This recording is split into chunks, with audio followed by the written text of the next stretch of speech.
on that I can.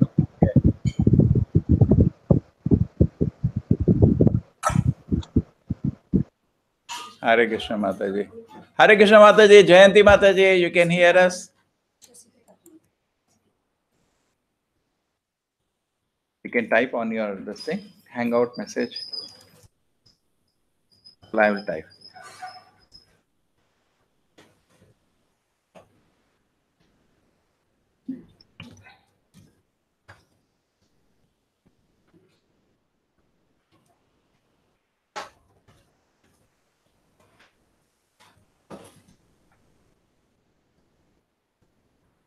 She can call you WhatsApp and she can hear, or this will be better for her. That the audio quality will not be there. This will be better. WhatsApp call is not working in Oman. Huh? Call is not doesn't work. At Oman till they have stopped. Chalo. Hare Krishna, Krishna Krishna, Hare Hare, Hare Ram, Ram Ram, Hare Hare. Om Jnana Timirandasya Jnananjana Shalakaya Chakshurmilitam Yena Tasmai Guruve Namah. Namo Vishnu Padaya Krishna Prishtaya Bhutale Srimate Bhakti Vedanta Swami Niti Namine. Namaste Saraswati Devi Gauravani Pacharine Nirvisheshaya Shunyavadi Deshatarine Jayo Shri Krishna Chaitanya Prabhu Nityananda Shri Advaita Gada Shri Gaura Bhakta Vrinda Hare Krishna Krishna Krishna Hare Hare Rama Rama Rama Hare Hare. Everybody you can see? Hare Krishna. No, yes.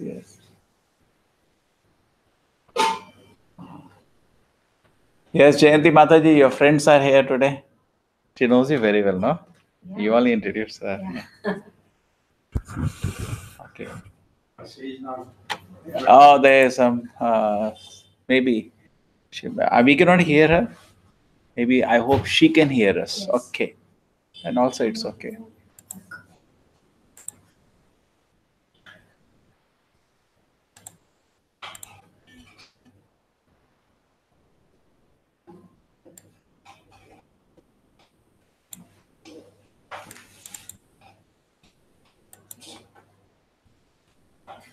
Today is chapter 4. We'll finish the chapter today. Yes.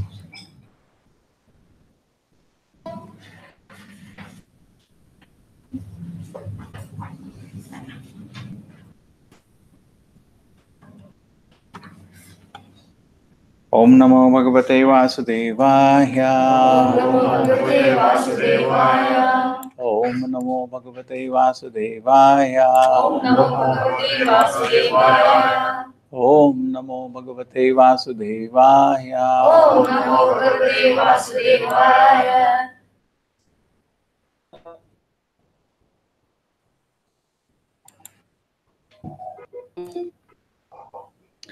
Vyasa Vacha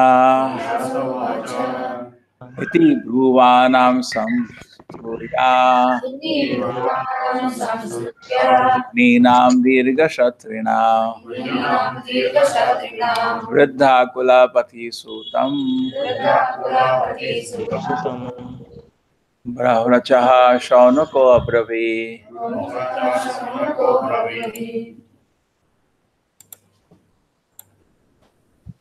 Because interesting. On hearing Suta Goswami speak, the Shaunaka Muni, who was elderly, learned leader of the rishis, engaged in a prolonged sacrificial ceremony, congratulated Suta Goswami by addressing him as follows. After you want to rest? Okay. In a meeting of learned men, when there are congratulations or addresses for the speaker, the qualifications of the congratulator should be as follows. He must be the leader of the house and an elderly man. He must be vastly learned also. Sri Saunaka Rishi had all these qualifications, and thus he stood up to congratulate Sri Suta Goswami when he expressed his desire to present Srimad Bhagavatam exactly as he heard it from Sukadeva Goswami and also realized it personally. Personal realization does not mean that one should, out of vanity, attempt to show one's own learning by trying to surpass the previous Acharya. He must have full confidence in the previous Acharya, and at the same time, he must realize the subject matter so nicely that he can present the matter for the particular circumstances in a suitable manner. The original purpose of the text must be maintained. No obscure meaning should be screwed out of it, yet it should be presented in an interesting manner for the understanding of the audience. This is called realization. The leader of the assembly, Samaka, could estimate the value of the speaker, Sri Sud Goswami, simply by his uttering yatha nitam and yatha mati. And therefore he was very glad to congratulate him in ecstasy. No learned man should be willing to hear a person who does not represent the original Acharya. So, that were qualified in the meeting where Bhagavatam was being recited for the second time. That should be the standard of recitation of Bhagavatam, so that the real purpose can be served without difficulty. Unless it is created, Bhagavatam recitation for extraneous purposes is useless labor, both for the speaker and for the audience. Om Gyana Timirandasya Gyana Janashkalakya Chakshumilitam Yena Tasmai Shri Guruve Namaha. Okay, this is connected to the previous chapter. Hare Krishna, Kamalesh, you are able to hear us? It's clear? Yes, Prabhuji, I can hear Prabhuji. Hare Krishna, Prabhuji. Hare Krishna. Okay, so the previous chapter, he had said at the end that I heard from Shukadev Goswami, and I'll speak to as much as I have understood according to my capacity. Now I should try to make you hear the same thing as I learned it from him, as I have realized. Prabhupada he uses the word yatha aditam yatha mati. Correct? To the degree, Prabhupada translate to as much as my realization. Okay? To the limit. So you cannot speak according to, this is a great message of Shukamuni to the degree I have understood. Very nice. Okay, then Prabhupada's the purport. Now let us see the today's shloka.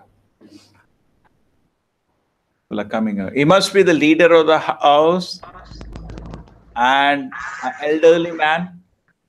He must be very learned, who can, Prabhupada says it's not like flattery that happens today.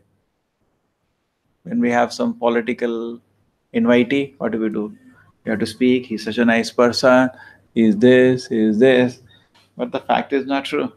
We have to see. Sometimes in colleges, we have some guest, correct? We have to speak. We ask the secretary, what has he achieved? Nothing is done only.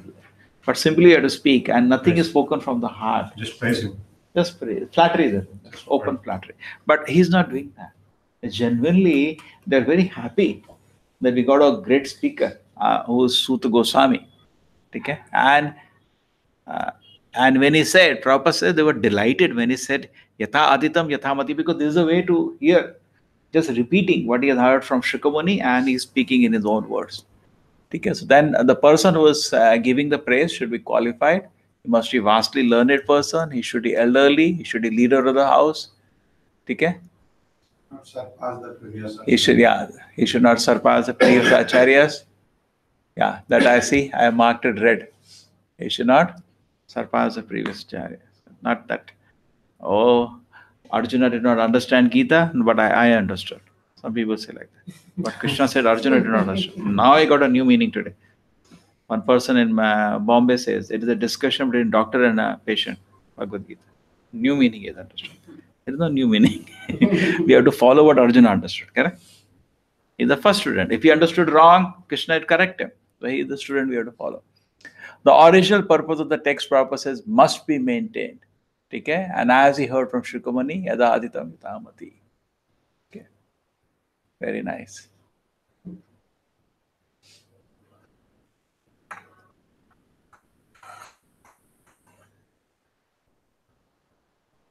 Again, this will develop more. Shaunaka said, Suta Suta Mahabhaga Suta Suta Mahabhaga Vadana Vadatamvara Vadano Vadatamvara Katam Bhagavatim Punyam Katam Bhagavati Punyam Yada Bhagavan Shukaha. Yada Bhagavan Shukaha. No, Suta Goswami, you are the most fortunate and respected of all those who can speak and recite. Please relate the pious message of Srimad Bhagavatam, which is spoken by the great and powerful sage Shukadev Goswami. Yeah. Suta Goswami is twice addressed herein by Shaunaka Goswami out of great joy, because he and the members of the assembly were eager to hear the text of Bhagavatam uttered by Suta Goswami, Shukadev Goswami. They were not interested in assembly, once again. Yeah. There was no hearing. They were hearing it from the bogus person who would interpret in his own way to suit his own purpose. Generally, the so-called Bhagavatam reciters are either professional readers or so-called learned impersonalists who cannot enter to the transcendental personal activities of the Supreme Person. Such impersonalists some meanings. Twist. Twist some meanings out of the Bhagavatam to suit and support impersonalist views, and the professional readers at once go to the 10th canto to misexplain the most confidential part of Lord's pastimes. Neither of these reciters are bona fide persons to recite Bhagavatam. Only one who is prepared to present Bhagavatam is the light of Sukadeva Goswami, and only those who are prepared to hear Sukadeva Goswami and his representative are bona fide participants in the transcendental discussion of Srimad Bhagavatam. Okay, so there are generally two kind of hearers we should avoid. One is the impersonalist because it does not believe in Lord's activities, and one is the professional reciter whose professional reciter purpose is actually addicted to sinful activity, not qualified to even speak on it. Right? So, atheist and impersonalist basically. He's just doing it for a profession. Some people actually don't want to very big Bhagavata reciters. But if you should always study their personal life. What do you say? Now I'm taking a class, but you should know what other time I'm doing when I'm not taking class. The other time I'm indulging in all obnoxious activities, enjoying opulence and life. And that time, will make you cry. I'm expert in that. Just like movie stars are there, they're expert. It's a performance. It's a performance. It should not be a performance. It should be true. We are not like pure devotees. But you should be following the footsteps of the great acharyas. No performance. Hai They do basic performance. They'll sing very nicely. Bhishma bole, Arjun, Krishna bole. They speak very bhavuk way. When in Vrindavan you are walking, you hear Kartik time, 1,000 Bhagavatam kathas going on. You see Bhagavad Saptas? So reciters are like this. And who are the hearers? See, no innocent man can be cheated. So Krishna brings people fit to be cheated there. They also come because he will also be. Many persons, we don't go to ISKCON. Why? We go to so many temples. They don't ask us anything. ISKCON we ask, are you chanting? We trouble us so much. Correct? Anybody coming, are you chanting? Why you're not chanting? Are you eating meat? Stop eating meat. We trouble people so much. You trouble us so much. You go to other temples. We go to Kadri, so many temples. Nobody laughs on Krishna. Go sit down. Take darshan and give some money to that pujari. He'll worship you along with Krishna worship, and you come back. But here, this is proper says. So atheists basically who pose as Bhagavad, it's not their business. Two people are not qualified. See, Bhagavatam is only for devotees. It's a katha between great acharyas glorifying Krishna. Bhagavad Gita is by Krishna. That is also meant for devotees. Krishna is talking to his dear devotee Arjuna. So it is a whole only bhakti. Prabhupada says Krishna is talking to his celebrated devotees. So what else can bhakti be the talk? There is nothing else being talked except devotion, pure devotion. And Bhagavatam is expanding on that. Suppose I tell Tushar, tell about yourself. You'll tell in 2 minutes, correct? And tell your mother, she will tell in 1 hour. Anna? So when they tell Krishna, Arjuna says, Krishna, please tell about yourself. Arjuna says little. Okay? But when Arjuna asked Krishna, please tell about yourself. Krishna says only little, 700 shlokas over. But when devotees talk about Krishna, 18,000 shlokas. Correct? About ourselves, we are humble, we don't talk much, but other people can talk. So there's the same way, the Bhagavatam is very advanced, so it requires qualification. So we should not, see, instead of just pointing finger there, we should not fall into these two categories. Number one, atheist. We should not be an atheist. Generally believe in the text. And number two, we should not be impersonalist. Impersonalist means they think this is all Maya. Krishna ka leela hai, bahut acha hai, but this all is imaginary. So we should not. It's not imaginary, it's a truth. Impersonalist saying God has no personality. And Brahman comes to this world and assumes form and personality. What is the shloka? Yes, I am God. Avyaktam vyaktimapannam. Mataji knows? Avyaktam vyaktimapannam mannatema upate. We do like this. Pakka we make it. Some homework we should give every time. Then exam. They come one exam, written exam. Then it will be serious, no? Isn't it? Without homework and a quiz, nothing is serious, correct? Suppose in your school there is no homework, no exam, not serious, no? Yes. So we should have homework and today should bring notes and then exam on it, quiz. The people will become very serious. Okay, at least some shlokas to remember for today. Okay.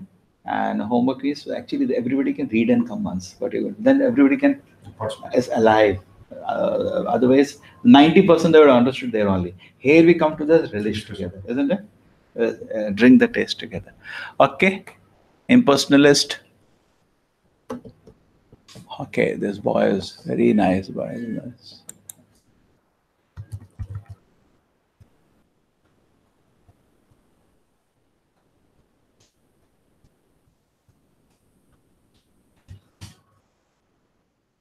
Okay.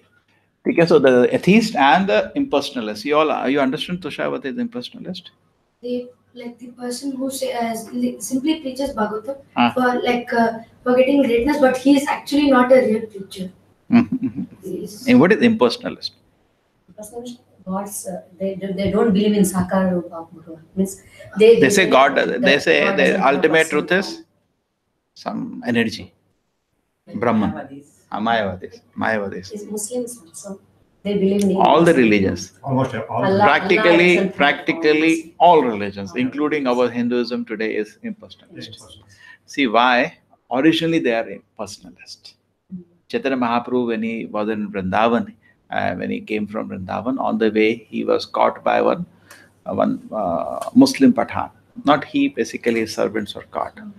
Chaitanya Mahaprabhu had fainted. Somebody blew a flute. Chaitanya Mahaprabhu heard that and he fainted, just remembering Krishna. So one Muslim Havaldar, with his horses he was riding, he thought that the two servants of Chaitanya Mahaprabhu, you read that anybody? He felt, मैंने पढ़ा, उन्होंने उसको कुछ जहर खिला के मार दिया, उसका सब कुछ लूट लिया. So he was thinking like that. So he was little suspicious in the thing. So he arrested them and he was about to punish them. And at that time, Chaitanya Mahaprabhu got up. And then, he got released and Chaitanya Mahaprabhu said, I am a sannyasi, I don't have anything to be looted.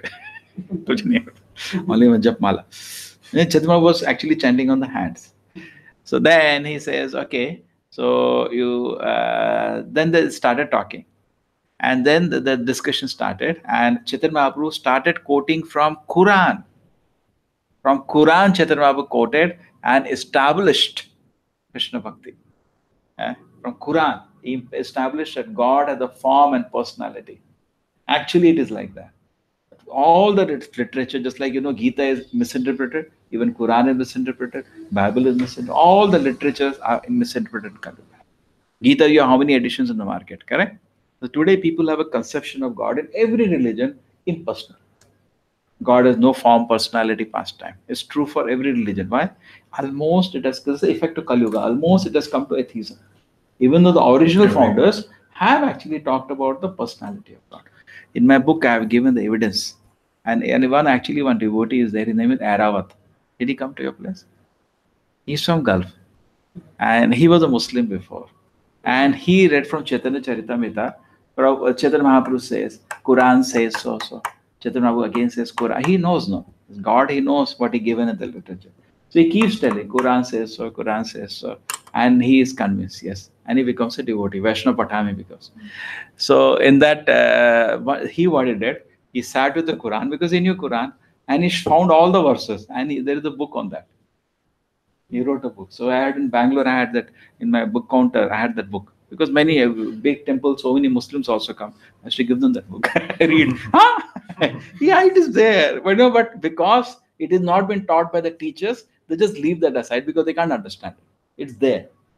So every religion is finally personal. You see, Father in heaven is a person, isn't it? It's talking. Prabhupada says, today morning is hearing, you dress individually. You have your own opinion and everything. In my opinion, all of us are persons actually. Correct? There's the individuality. Same way. Why do you deny Krishna also has an opinion? Krishna says in Bhagavad Gita, no? In my opinion. What is the shloka? He says, in my opinion. Yoginam api sarvesha. Mata means my opinion. Krishna has an opinion. He is a person. Take it. So this is clear. Okay, Kamalesh. Is it fine with you? In what period, at what place was this first begun, and why was this taken up? From where did Krishna Dvapayana Vyasa, the great sage, get the inspiration to compile this literature? What is Krishna Dvapayana? His name, actually his name is, three people's name is Krishna. Tell me who are the three people whose name is Krishna? नहीं वो एक और है और उसके अलावा कृष्णा के कौन-कौन से इनकार्नेशन का नाम कृष्णा है? Krishna is one Krishna itself. द्विभुजा मुरलीधरा. That is Vyasadeva. Krishna Dvaipayana, Vyasadeva. His name is also Krishna Dvapayana Vyasa. Then who was the third person whose name Krishna is there? Shri Krishna Chaitanya. Krishna Chaitanya. Krishna Chaitanya. That is Krishna. Anna? Draupadi is Krishna. I remember I went to someone, Madhva scholar. So I was sitting with her. He said, why do you chant Draupadi's name and chanting a Maha Mantra? You say Hare Krishna. That is Draupadi. Krishna. So we have to say Hare Krishna? No, take it. Prabhupada did not. He said Krishna knows whom you are addressing. Prabhupada said, don't bother. Correct? If you mispronounce also mother, correct? Mother still is happy, correct? She knows you are addressing. So Krishna is not so. Prabhupada was in, started his movement and they were saying, that time somebody said to Prabhupada, Gauru. So Prabhupada said, that is cow actually. Gauru, something. Guru is different. That is cow.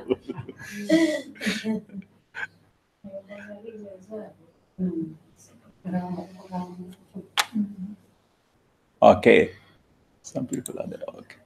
Your Sharanya Mataji is also around. She's there? Yeah, here in the viewers. She's there? Oh. But they are seeing you now. They're not participating in so. Yes. Say Hare Krishna. Hare Krishna to Sharanya Mataji, Jayanti Mataji. Hare Krishna to Sharanya Mataji and Jayanti Mataji. Kamalesh Prabhu. Kamlesh Prabhu. Hare Krishna Vaishnavas. You got a reply. Others can't reply because they are here in the YouTube. Okay. Chalo. Yes, Mataji, welcome.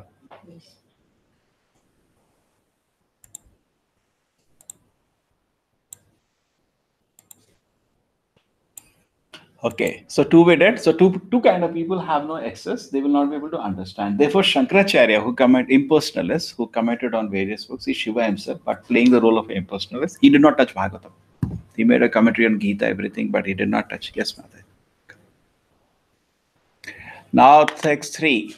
In what period, at what place, Kasmin Yuge Pravitteyam Sthane Va Kena Hetuna Kutha Shanchodita Krishna Kritvan Samhita Muni. In what period, at what place was this first begun? Why was this taken up? From where did Krishna Dvapayana Vyasa, the great sage, get the inspiration to compile this literature? So it's a very intelligent question. Why such a book was written? What was the inspiration to write this book? At what time? Yes, Prabhuji, you read? Everybody read one purport today. Today we have more people. Because Srimad Bhagavatam is the special contribution of Srila Vyasadeva, there are so many inquiries by the learned Saunaka Muni. It was known to them that Srila Vyasadeva had already explained the text of the Vedas in various ways up to the Mahabharata for the understanding of less intelligent women, Shudras, and fallen members of the family of twice born men. Srimad Bhagavatam is transcendental to all of them because it has nothing to do with anything mundane. So the inquiries are very intelligent and relevant. So they're asking, why did he write this book? He already written. What is this? Basically, what is so unique about Bhagavatam? It's so nice if the world comes to know. People do not know the unique position of Bhagavatam. This is another contribution of Sri Chaitanya Mahaprabhu. We read in the introduction, Chaitanya Mahaprabhu's various contributions. One is to point out Bhagavatam is the Amala Purana. People don't know the unique position. When you say that they Bhagavad, I have Devi Bhagavatam, they challenge like this. They have that? You have that with you? At home? You have. Generally, people have that. You read this I have Devi Bhagavat, I read that. Devi Bhagavatam, that is also for 1 week. 1 week. And generally, all the Yakshagana here is based on Devi Leela only, no? Yes. No, they have Krishna Lila also. Yeah, Krishna is also Dashavatara. Mahabharata. They have different like it. Dashavatara. They take some. No, if there was some good party of this Yakshagana, good party, who people are good, Katil maybe gets some good, but I heard they book for 20-30 years. If they're really a good party, we could have told them in Janmashtami they could have come and done Krishna Leela. Truly amazing. They can do. We have to find out one good team. And just they can go 1 hour, they can do. Can do Dharmasthala or something. Until they are very. Okay, Too for poor. Janmashtami they'll be free. This time they'll be free for 6 months. Really? From June to October they'll be free. Really? October, November. 6 months, yeah. Because Just find out, Mataji, who know. You know, have contacts now. You have contact. I have contacts. Just find out. Tell them that My uncle they. is Bhagavat. He is a singer, singing Bhagavatam. Not in Katil, he's in some other. You just find out. Won't that be nice? Certainly. I remember once small children said Kama Janmashtami. You were there? Oh, that was very sweet. 2-3 years ago. Small children. Oh, कितना अच्छा किया था छोटा बच्चा. Last year उसके बाद, last year तो नहीं लाया. उसके बाद they brought somebody, the grown-ups, and they're doing Devi Leela. And we told her ये तो जन्माष्टमी है. अरे तुम तो 2 दिन पहले बताया, टाइम नहीं था प्रिपेयर करने का. Devi Leela ही करते जन्माष्टमी में. And it was not looking good at all. If there are these people who do actually day in day out, and they can enact something, we can give them some Yeah, support. about Krishna, they do beautifully. They explain. Huh? They explain. They can one Krishna some Leela is Krishna there. Leela. Kamsa, this one. Kamsa They do Vadansa. very nicely. They do. They do very Krishna nice. Leela. They very nice. Comes out. Bala Leela and this one, everything they do in Yakshagana. Then only Yakshagana will happen. You tell them only Yakshagana they will do. Huh? Bala Leela we can do Krishna's. They do Kamsa. Kamsa, yeah. But if you tell people that Yakshagana will be there, whole city will come. Because they love that. Yeah. People love Yakshagana. Hai na? No? Friends, now educated. Those who are interested, they come. Yeah. Not everyone. Not But a lot of people who have taste for Yakshagana. Not all, not everyone. See, now the problem is they have TV, they have mobile, they have so many other ways of, Yeah. like in olden days, this was the only. Oh, yeah. I was thinking there is some hope for the local people. No, See, Yakshagana. see, the thing is, instead of getting everyone, it's always good to get only the interested. That's better than people who are not interested. Just to be interested. Prabhuji, instead of Yakshagana, you can do Yakshanritya about Krishna. They wear the Krishna, this one Yakshagana costume and they do Yakshanritya on Krishna. That would be very nice. But they should be. That is like The point is classical that and they should Yakshagana be is mixed they should be and they should be nice people.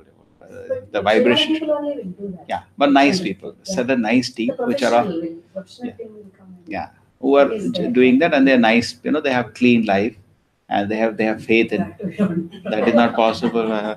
चलो दयादर बोला उनके लिए नहीं है ये. ठीक है. So their question now. Who will read the third one? Mataji, you read. Purport. Third. Because Srimad Bhagavatam. हो गया. चलो, his Vyasadeva's son was a great devotee. ठीक है. So he has already written Vedas and other so many literatures, Mahabharata. Why did he write Bhagavatam? It's a very intelligent question. He, Vyasadeva's son, was a great devotee and equibalanced monist. His mind was always concentrated in monism. He was transcendental mundane activities. But being unexposed. He appeared like an ignorant person.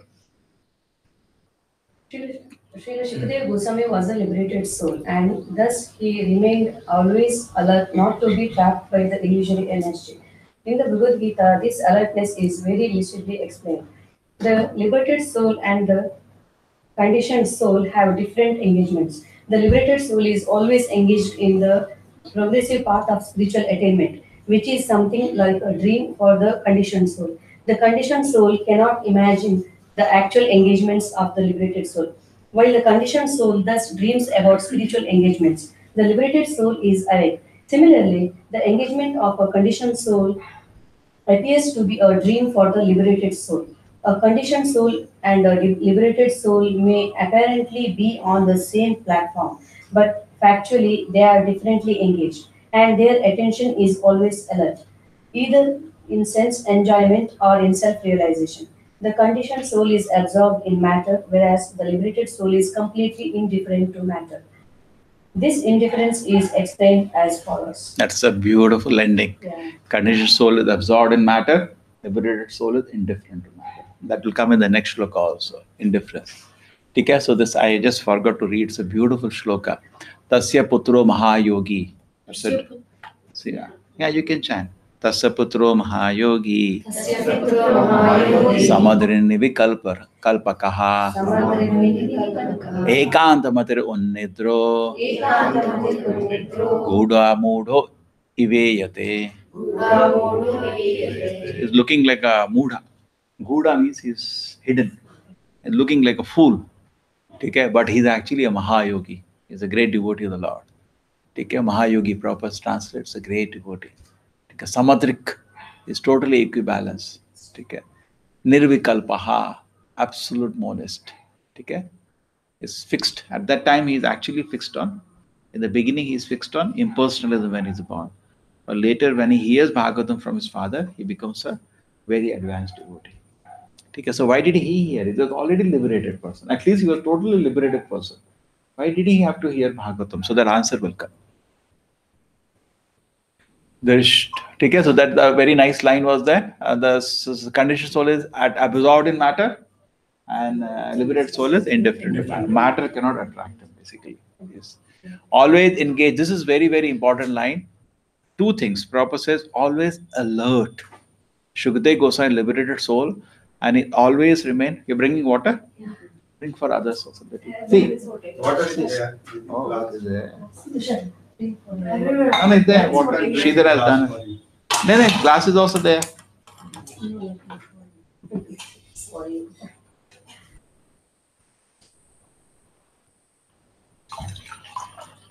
Yeah, if anybody wants water, we can. Anybody want?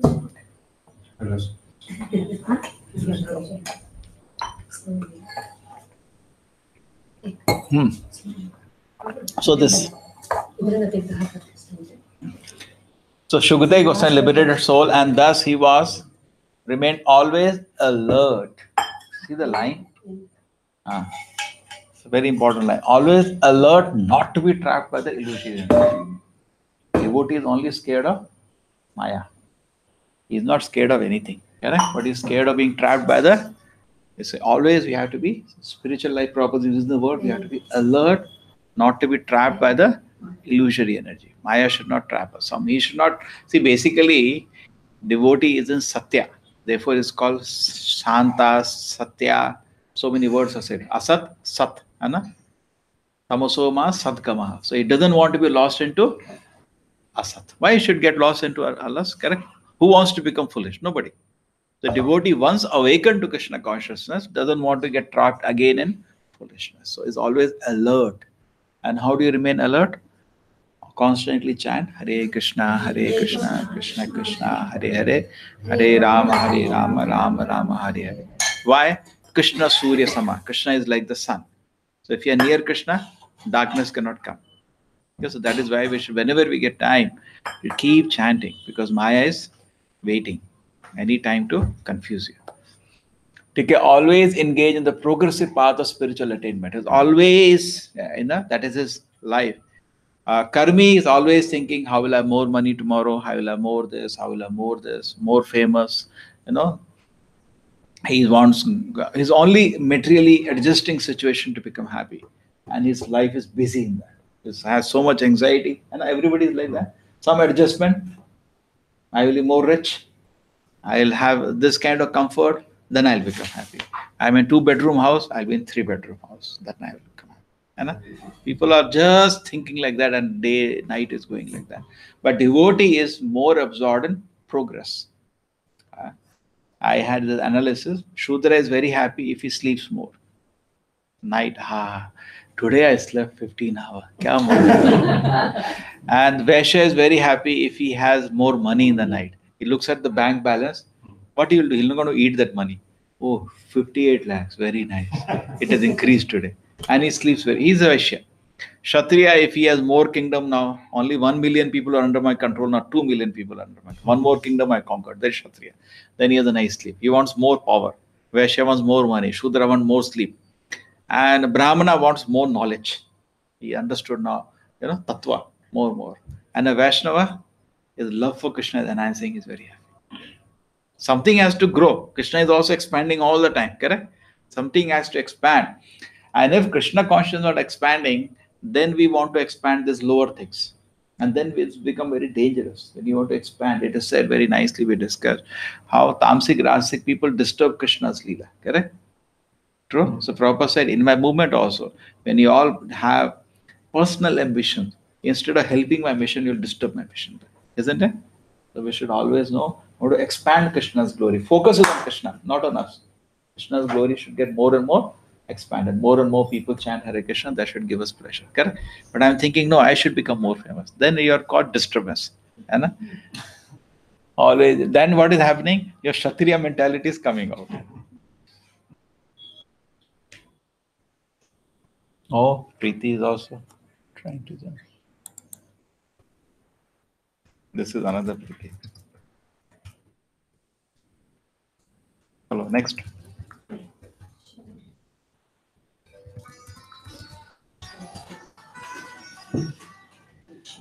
Okay, this is beautiful shloka. Dashvanuyantam rishimatmajam api anugam. Welcome, Preeti. Devyo hiya paridadur nasutasya chitram. Tad bhiksha pritchati muno jagadustavasi. Sri Pomvedana tu sutasya vivikta drishtihe.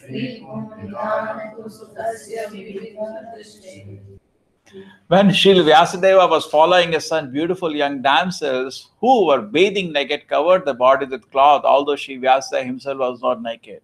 But they had not done so when his son had passed. The sage inquired about this, and the young ladies replied that his son was purified, and then when looking at them made no distinction between the male and female. But the sage made such distinctions.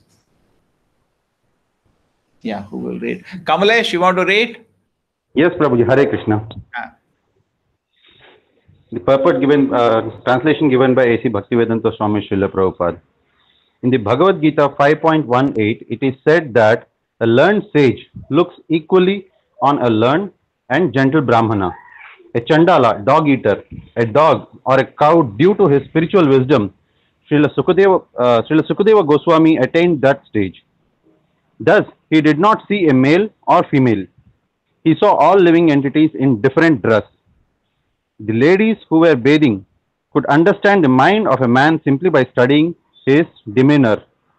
Just by looking at a child one can understand how innocent he is. Sukadeva Goswami was a young boy, 16 years old, and therefore all the parts of his body were developed. He was naked also, and so were the ladies. But because Sukadeva Goswami was transcendental to sex relations, he appeared very innocent. The ladies, by their special qualifications, could sense this at once, and therefore they were not very concerned about him. But when his father passed, the ladies quickly dressed. The ladies were exactly like his children or grandchildren. Yet they reacted to the presence of Vyasadeva according to the social custom, because Srila Vyasadeva played the part of a householder. A householder has to distinguish between a male and female. Otherwise, he cannot be a householder. One should therefore attempt to know the distinction between spirit soul without any attachment for male and female. As long as such distinction is there, one should not try to become sannyasi like Sukadeva Goswami. At least theoretically, one must be convinced that a living entity is neither female nor male, neither male nor female. The outward dress is made of matter by material nature to attract the opposite sex and thus keep one entangled in material existence. A liberated soul is above the perverted distinction. He does not distinguish between one living being and another. For him, they are all one and the same spirit.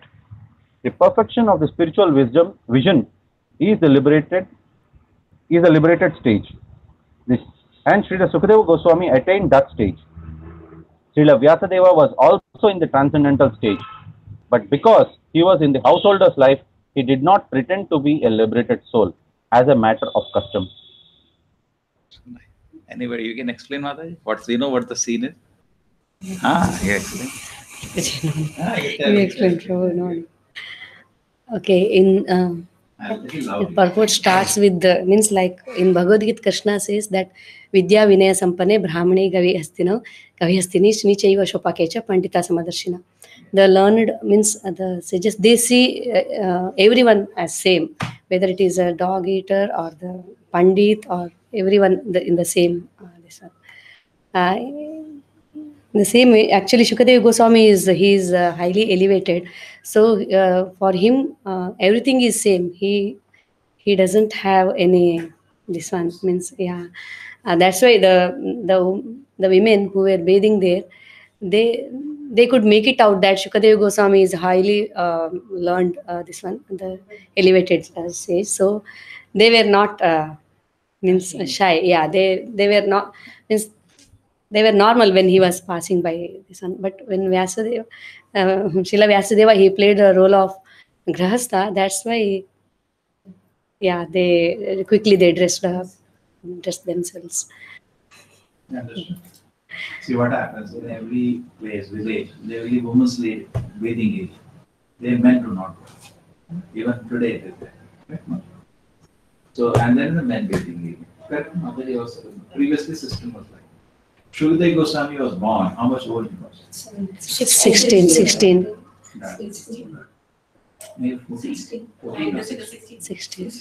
16, it's mentioned 16. Perfect. The moment he was born, he ran away from home. So he landed and he ran away. He was in the womb, mother for a long time. Yes. And you know that father requested him, please come out. Your mother is suffering so much. What did he say? This world is full of Maya, I'll not come out. Yeah, and then actually I can keep it like this. He kept staying. And then father said, see, your mother is suffering so much. He told father, see how much you're attached to your wife. This world is full of Maya. People are simply attached. I will not be born in this world. And then finally Krishna gave him the blessing and then he was born. And when he was born, he did not stay in the house. He was born and he started running from the house. He did not stay in house for 1 second. Just ran away from the house. So father was running behind him, Putara, Putara, Putara, and the trees were echoing the sound. He was completely like no attachment, what Putara? And trees were echoing the sound, Putara, Putara. Well, it says some other place, Bhagavatam, that the trees were actually sympathetic to Vedavyasa. So they were also crying, Putara, Putara, and this Putara had nothing to do, he was running. So when he was running, he doesn't know. He's just born, he doesn't know which is women's area. So he ran to that area. The ladies are taking bath, they're not dressed, they're in water, naked. And he's a young boy. So see, they should dress themselves. They looked at him, this person is totally Mukta Purusha. They could see by his behavior, just like a child. So they just continue bathing. And when Vedavyasa came, Vedavyasa is like their grandfather, old man. But immediately, and Vedavyasa dressed up. Still they dressed himself. So Vedavyasa went, Are, tell me the reason. Actually, everybody wants to hear the son's glory. They know he knows something is special about him. Why you didn't dress up when he is walking, running, he's naked, and I came dressed up. No, your son, he is Mukta Purusha. So he's very happy to hear. And another point is that Vedavyasa could have said to the girls, I am also Mukta Purusha, but out of humility, because the role of a Grahastha as an etiquette, he did not say that. Proper as a matter of custom. Otherwise, Vedavyasa is the incarnation of God. But playing a role of a Grihastha, he is acting humbly. You understand? In fact, Prabhupada used to do that. He used to call some brahmacharis from Mayapur when he was in Calcutta. And they were young, many of them were young. And Prabhupada will make a gathering, just like you had call in a place, big gathering, Prabhupada will create. So Prabhupada said, please preach. That is home, the brahmachari will start preach. So what do I speak? He was young. And Prabhupada was already elderly. Prabhupada said, no, you speak. He will start. And then after that, Prabhupada said, I'll continue. Then Prabhupada used to take off for 1 hour. Even as a grahastha used to nicely preach. But he used to bring a brahmachari, make him sit on the asana as an etiquette. So always etiquettes are maintained. So you see that as a matter of custom. Etiquette, as a matter of custom or etiquette. Otherwise, anybody is more advanced. Generally, what happens because of the strength of renunciation, Prabhupada says, as a matter of etiquette, therefore, a sannyasi is given more respect. You understand? Otherwise, in the Vedic culture, you see, the 4 ashramas people are there, Mahajanas. Who are in which ashram? Let us start. Or the 12 Mahajanas. Who the first one? First one is Bali Maharaj. No. Then Narada. Swayambhu. Who is Swayambhu. Swayambhu? Brahma. Brahma is the grahastha. Narada is a sannyasi. Sannyasi. A brahmachari sannyasi. Then Bali Shambhu, Shiva Shiva. is a grahastha. Then Grihastha. Then Bali Janak. Bhishma Maharaj. Swayambhu, Narada, Shambhu. Then Bhishma. Bhishma comes next line. Then Prahlad. Prahlad Maharaj, grahastha. Grihastha. Then Dhruva. Janaka. Prahlad Janaka, grahastha. Prahlad Janaka, Bhishma. Bhishma. Brahmachari. We got one brahmachari. One more brahmachari. Prahlad Janaka, Bhishma. Then next. Swayambhu, Narada, Shambhu, Prahlado. No. Swayambhu, Narada, Shambhu. Then Prahlad Janaka, Bhishma. Then 3 more. Bali Maharaj. That is the last line. Bali, Vayasaki, Vayam. Then 1 line is missing. Swayambhu, Narada, Shambhu, Kumara. Next line was Kumar. Kumar Brahmachari. Four We got more Kumaras. Brahmacharis. 4 we got. Competition. We got 4. Kumara Kapila. Kapila Muni. Brahmachari. Again Brahmachari. We got 1 more. If you do competition, which is more? You calculate who is more? Brahmachari. Kumara Kapila. Then? Bhishma. Kumara Kapila Manu. Manu. Swayambhu Manu. Grahastha. Okay. Vaivasvata Manu, sorry. He is a grahastha. Then Bali Vayasaki Mayam. Bali Maharaj grahastha. Vayasaki, son of Vedavyasa Shukamuni, another brahmachari. And Vayam Yamaraj grahastha. So Bali. Vayam. Yamaraj. Last is Ayam. Yamaraj make the statement. Yamaraj is Grihastha. Yes. Fool his wife, huh? He's so dangerous, huh? No. He has 2 forms. One form is very ferocious form. He sits in the assembly. Other form, he sits in the Pitraloka. Isn't it? And he's very wonderful devotee there. Office, he is like, At home, he's not like that. At home, he's a great devotee of the Lord. When he comes to Yamaloka, to Darbar, he's but he's not all the time like that. That's why he came as Vidura. Krishna wanted him to preach. Okay. So now how many sannyasis and how many brahmacharis? So count. Swayambhu. Swayambhu is a grahastha. Okay. Who is counting? You count brahmacharis, remaining will be grahasthas. Okay then. Swayambhu is grahastha. Grihastha. Narada, one brahmachari. Narada. Shambhu is again grahastha. Then Swayambhu, Narada, Shambhu, Kumara. We got 1 more. No, don't take. We'll take 1. 2. Kumara. Kapila Muni, another we got. Kumara, Kapila. Bhishma. Don't confuse me. Kumara, Kapila, Manu. Manu is Vaivasvata. No, first one. So it refers to Swayambhu Manu, this Manu. But he is a Grihastha. Grahastha. Manu is a Grahastha. His daughter got married, no? To then, so how many you got brahmachari? 3. 3. Take it. Then next. Prahlad, Grahastha. Janaka, Grahastha. Prahlad, Janaka, Bhishma, we got 1 more. We got 4. Then Bali, Grahastha. Vayasaki, son of Vedavyasa. Shukam, 5. Vayam, Yamaraj, Grahastha. So Grahastha wins. 7 grahasthas, 5 brahmachari. But if we calculate the Four Kumaras, Kumaras. No, don't do like that. That is not true. That is not true. Then they have so many family brothers also. Everybody will say I have so many brothers. Correct? So we got 5 brahmacharis and 7 grahasthas. So domination is of grahasthas. Grahasthas are happy now. Okay. Prabhuji, why is Bhishma considered as Mahajan? Why? Bhishma is considered as Mahajana Why? in one. Why is he considered? Yamaraj is saying so, therefore. Any particular He's getting certificate. He knows. That's why Krishna made him speak in the end. No? Yeah, I know. Krishna That. knew he is hidden. I know that part. But in between, he witnesses a lot of bad things. Ah. But in spite of that, See, basically, what happened? Therefore, it's a Vaishnava Kriya Mudra is very difficult to understand. And he has a relationship. He's a Mukta Purusha in relationship to Krishna and Shaurya. He wants to fight with Krishna. He enjoys fighting with Krishna. He gets pleasure by fighting with Krishna. Therefore, he came to fight with Krishna in the war. Therefore, his is very confidential why he went on the other side. And he gave a lesson that we should not eat food from a sinful person. Therefore, Drona and Bhishma got trapped. Yeah. Because once they take an obligation to Duryodhana, they were forced to fight for him, even though they knew he's an adharmi person. Therefore, we should not have. They say, no, we should not eat from a house of a sinful person. That is the mistake there. That's the mind becomes polluted when you eat from a. Isn't that? Would take the consciousness. Nowadays, oh, if you no look, one else is Prabhuji, there in the broadcast. Prabhuji, No. Prabhuji, No, this is my correction as well. It will come. Prabhuji, nowadays, Keep if a you, watch. When it comes, see one more person is joined.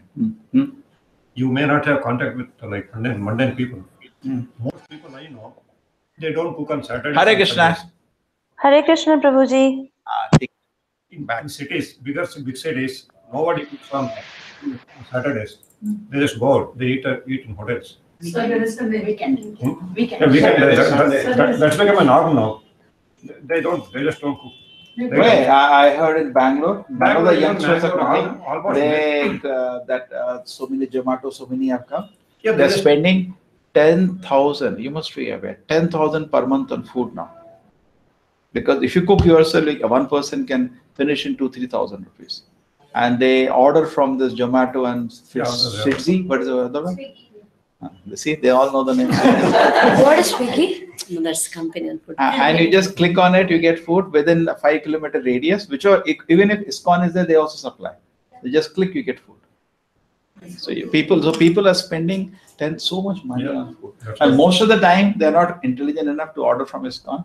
And they order from so many places, and the food is generally not. That's why actually another problem, when the people go to hostel, their consciousness drops because of the bad food. Food is not cooked. Generally what happens, the messes are given on contract. And who is cooking there is... The conscious. No, they actually leave them, they'll go to labor. They're road laborers. Yeah, They may not be people in good consciousness, isn't it?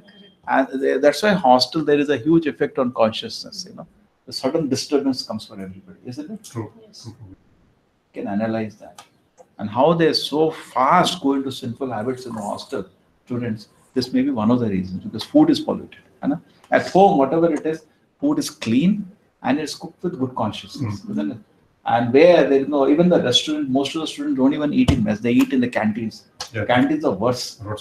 Roadside canteens are still worse. Where all 4 regulative principles are broken. Very totally. Yes, Kamalesh, you wanted to comment something on that? What happened? The connection went away for some time, Kamalesh? Hare Krishna, Kamalesh, you can hear us? Preeti, you can hear us? Yes, Prabhuji. Yes, good. You are there. Your connection is weak now, going inside, outside, Hana? Chalo, we go back. So we wanted to finish the chapter today. The point is the food came in, but we are discussing something else, no? I'm discussing about the Shukdev Goswami. Totally Grihastha and Brahmachari. We had some discussion on Grihastha. Brahmachari found Grihastha the dominating. And Bhishma, when the See, Bhishma, here also, only we two are brahmacharis. He's also brahmachari. Yeah. See, this brahmacharini. 1, 2, 3. Presently, 1, 2, 3. But Prabhuji, actually, Grihastha Ashram is supposed to be the most difficult of the 4 ashrams. No? Now another debate will start. Prabhupada time it started. Oh, bah. Prabhupada time, what happened? Arey, Prabhupada time it started this debate. You know, in the movement has gone through this. These two groups started and war started, and Prabhupada had to sort out and give lectures. Going on. You can read in Leelamrita. There is a very nice discussion how Prabhupada actually handled this problem and cooled it down. It's like both are supporting each other.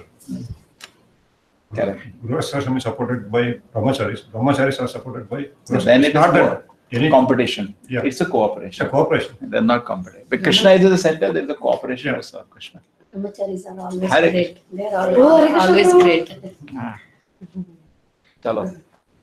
Only now Rashmi Mataji is missing.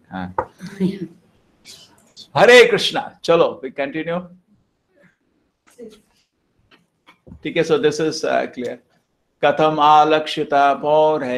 Katham pure. Samprapta kuru jangala. Samprapta kur jangala. Mata mukha jadavat. Antamuka jadavat. Unmata mukha jadavat. Unmatamuka jadavat. Vicharan gaja sahvaye. Visharan gajasavi. How was he? Shukadeva, the son of Vyasa, recognized by the citizens when he entered the city of Hastinapur, now Delhi, after wandering in the province of Kuru and Jangala, appearing like a madman, dumb and retired. Yeah, Prerna Mataji. Purport by Srila Prabhupada. The present city of Delhi was formerly known as Hastinapur because it was first established by King Hasti.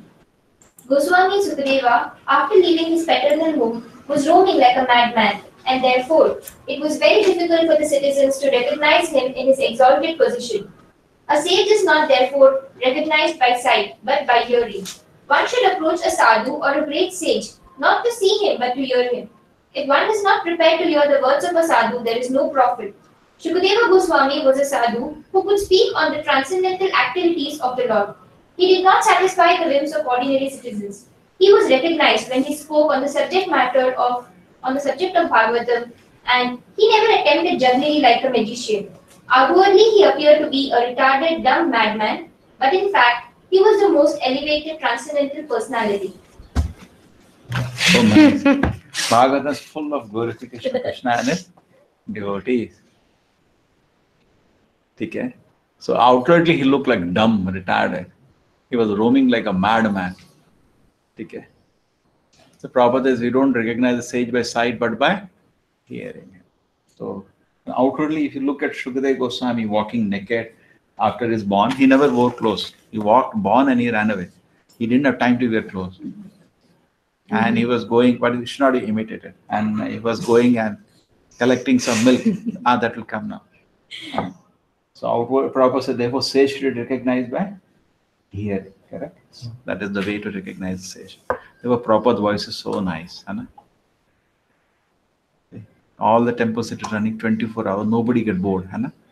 Gold is gold.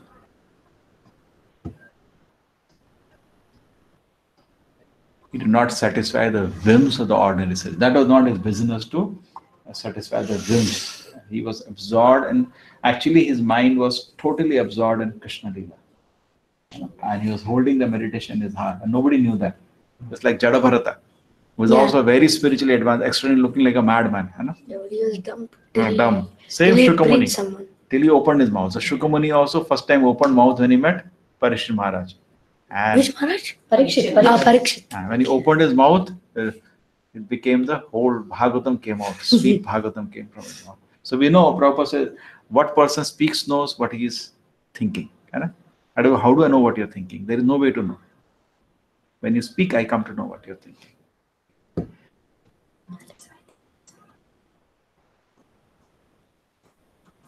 Katham va pandaveyasya Katham va pandaveyasya Rajarshe munina saha Rajarshed munina saha Samvada samabhutata Samvada samabhutata Yatraisha satvati shruti. Yatraisa sattvashi How did it so happen that King Parikshit met this great sage, making it possible for the great transcendental essence of the Vedas, Bhagavatam, to be sung to him? It was not read. Mataji, you like to read? Srimad Bhagavatam is stated here as the essence of Vedas. It is not an imaginative story, as it is sometimes considered by unauthorized men. It is also called the Sukha Samhita or the Vedic hymn spoken by Sri Shukadeva Goswami, the great liberated sage. So nice. The Prabhupada says, no, never try to go above these acharyas. They're all so great they are. The whole authorities. Shastra means statement of the authorities, Just like we discuss all the 12 Mahajanas, all the 12 Mahajanas are going to speak in Bhagavatam. Bhagavatam is so special. Bhishma is going to speak, correct? All are going to speak in Bhagavatam. And we get a chance to hear them. Huh? Bhishma Stuti. Bhishma Stuti. You read that? Which chapter it is? First canto. No, I heard Bhishma Stuti in the way of a song, like. Okay, making possible to be here, the Vedas to be sung. Prabhupada said it is not an imaginary story. Many people don't, they say we only hear the Vedas, we don't hear Bhagavatam. Yes, Mataji. Today we're feeling so nice, no? We are more in number. Some people are missing. Manjula Mataji is missing, and Rashmi Mataji and Amada, 3. Then the gathering was there. Here also 10 people should be there. What they do? Sunday is a free day. People. Swagodhana matram hi Griheshu griha medinam Avekshate mahabhaga Tirtikurvam samashamam. He, Shukadeva Goswami, is accustomed to stay at the door of a householder only enough for a cow to be milked, and he did so just to sanctify the residence. Yes, Mataji. Sukadeva Goswami met Emperor Parikshit and explained the text of Srimad Bhagavatam. He was not accustomed to stay at any householder's residence for more than half an hour at the time of milking the cow. And he would just take alms from the fortunate householder. That was so sanctify the residence by his auspicious presence. Therefore, Sukadeva Goswami is an ideal preacher established in the transcendental position. From his activities, those who are in the renounced order of life and dedicated to the mission of preaching the message of Godhead should learn that they have no business with householders save and except to enlighten them in transcendental knowledge. Such asking for alms from the householder should be for the purpose of sanctifying his home. One who is in the renounced order of life should not be allured by the glamour of the householder's worldly possessions and thus become subservient to worldly men. For one who is in the renounced order of life, this is much more dangerous than drinking poison and committing suicide. We should not imitate. Therefore, actually, I remember when in the temples, we have one service called collection service. People go and collect money for temple. So at that time, definitely we meet the rich people. So it is good that service is not there for new brahmacharis. Young brahmacharis, see in the world, you will go to any part of the city. Say, I come to Mangalore, I am collecting money for a temple someday. So I'll ask people who the richest person. Oh, he's the richest person. People have that as a mark of success, The word success is money and power, correct? He is very influentially powerful. And we can get influenced by that. And then we also join the rat race for that only. Then our life might become disturbed. And once I think, Bhogeshwarya Prasaktana, what is the shloka? Bhogeshwarya Prasaktana. Taya Aprahita Chetasam Vyavasayatmika Buddhi. Hey Kamlesh, you know the shloka Bhogeshwarya Prasaktana? Anybody know? I heard this. I forgot. It's a very important shloka. No problem. It's a very, the shloka says that Bhoga and Aishwarya attracts me, then I lose my samadhi on Krishna. Correct? Common sense, no? It's obvious. So, therefore, Prabhupada is saying we should not become subservient then. He loses his dignity. The very reason householder respect her, I'm not talking, you're all devotees. I'm saying a general householder which you meet in the society. Devotees, it is, we saw equal brahmacharis and the rest of the devotees, correct? But household, the general household has been taught. The Grihemedi word has been used, not Grihastha. The word used in the shloka was Grihemedi. You saw that word? Yes. Grihemedi is a general householder. Why it is called Medhi means, see, Griha Medhi is a household, the gender. Grihastha is different, Griha Medhi is different. What is the difference in Grihastha and Griha Medhi? Grihastha is one of the ashramas. Means it comes in and he has to, means the spiritually it has importance. The Grihastha And we saw But 7 Griha out of Medhi 12, is, 7 are Grihastha. Grihastha. But Griha Medhi means one who is busy with Grihastha. Different. Envy One who does not follow the regulative principles of Varnashrama Dharma. See, Griha Medhi is true. Is that the right ones, Prabhuji? No, see, Griha Medhi means envious. See, when the goal of house is to serve Krishna, he is called Grihastha. Therefore, actually, only those marriages sanctified. Sometimes we are forced to attend socially, but we don't feel like attending those marriages because there is no goal to serve Krishna. That's like cat and dog living together, isn't it, Mataji? There is nothing auspicious about it.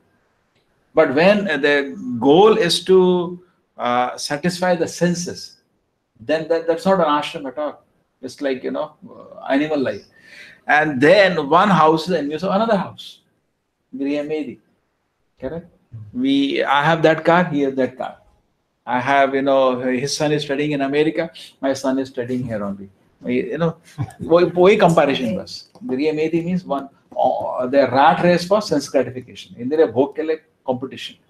And individually, collectively, nationally, Prabhupada they are fighting for sense gratification. So Griha Medhi means that. So now Griha Medhi means his only ambition in life is to collect more and more Kutumba Bharanena. Nidra Hriyate Naktam Vavayana Chavavaya Divacharya Rajan Kutumba Bharanenava. He said night goes in sleeping and daytime to go bring money and fill the house with more items, isn't it? That's what everybody is doing. See, Bhagavatam speaks everything open. That's the fact. So when you go to such householder, when you consider these as success, you should not get influenced by that. He is having success. We have people, utility is not the 1 crore rupee, somebody went 1 crore rupee car. What is the utility of that? Such a small town, 5 kilometer, 2.5 kilometer over. Correct? What do you do with that? But that is the mark of success for them. Now, you should go there, you should not be totally indifferent to all that. You have gone to just engage the person in Krishna consciousness. But when you meet them, because society thinks that is success, usko milo yaar, he's very successful, he's rich, we should be indifferent to that. I just wanted to engage the person in Krishna service, that's all. But I should not get influenced. Correct? But if I am new, if I am not fixed up, people do get influenced. And then Prabhupada is warning us in the purport. Why is the Prabhupada writing the purport?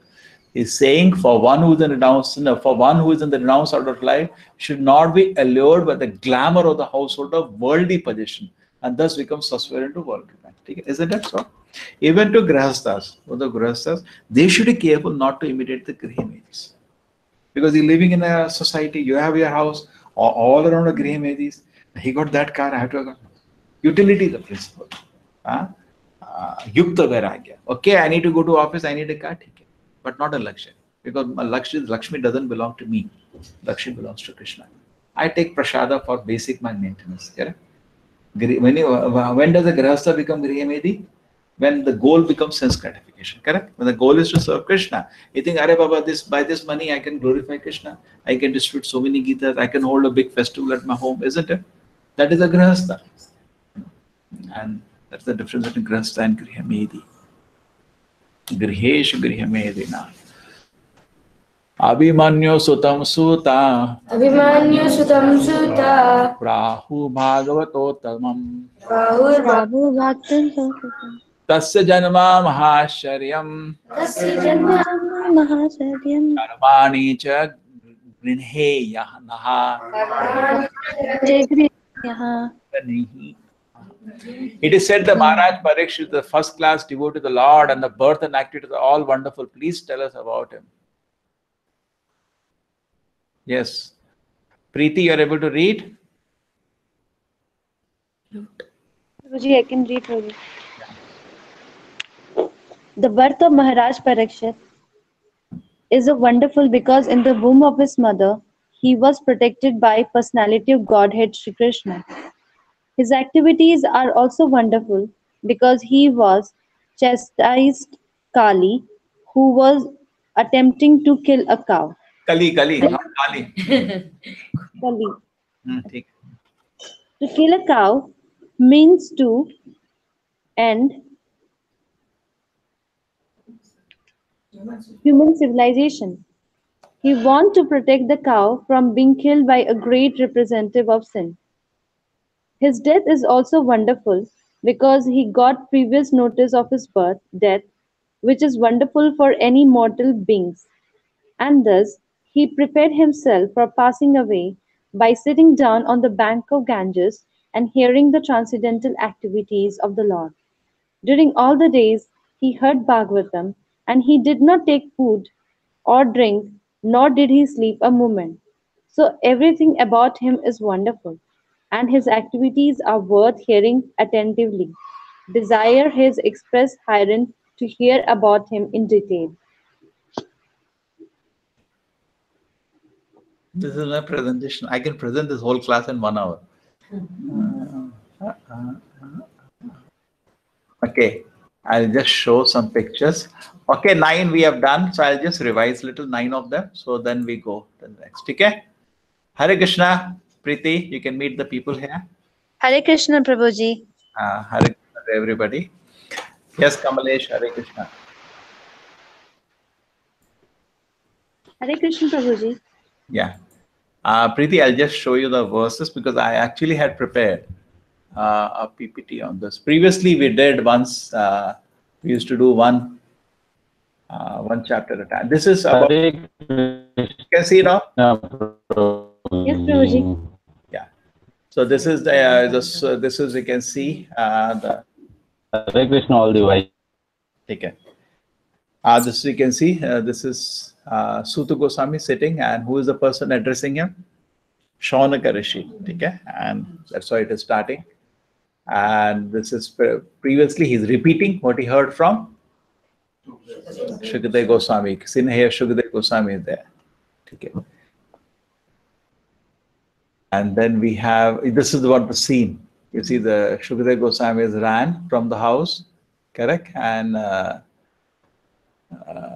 these ladies have not dressed them. Can you see that? They didn't bother. But when father is coming, they're wearing clothes. They made in one picture everything. Okay. And just this is what we say, everything about him is wonderful. His birth is wonderful. Can you see this beautiful? Yes, Prabhuji. I'll make it bigger. So sweet this picture is. There it is. Look at him. When he's born in the womb, he's taking darshan of Paramatma. How sweet it looks. You know, he's holding his hand in the womb. Hare Krishna. You see Krishna's Brahmastra coming and he's protecting him from Brahmastra. He's moving his gada. Brahmastra power he has held Krishna. Okay. Actually, Krishna can easily just honoring Brahmastra. Otherwise, he can finish the Brahmastra in 1 second. Correct?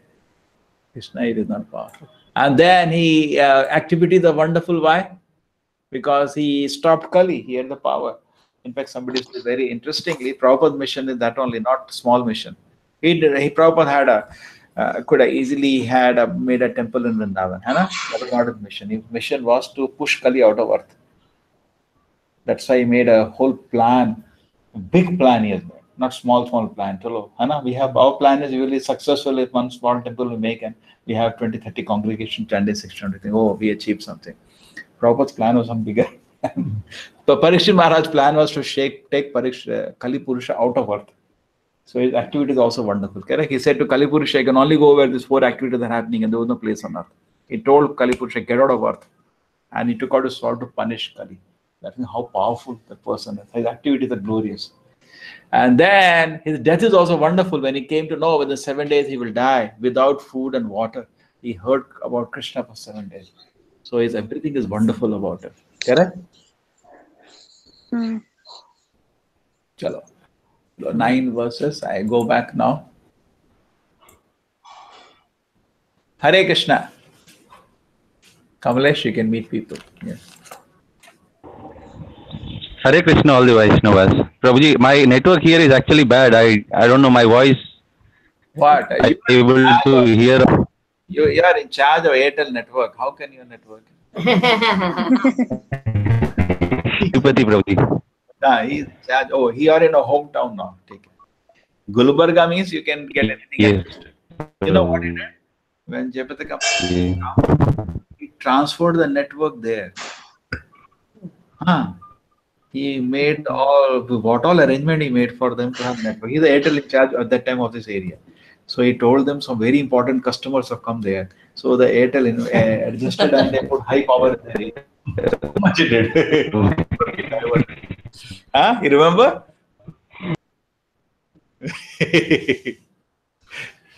So Samrat Kasyava Heto.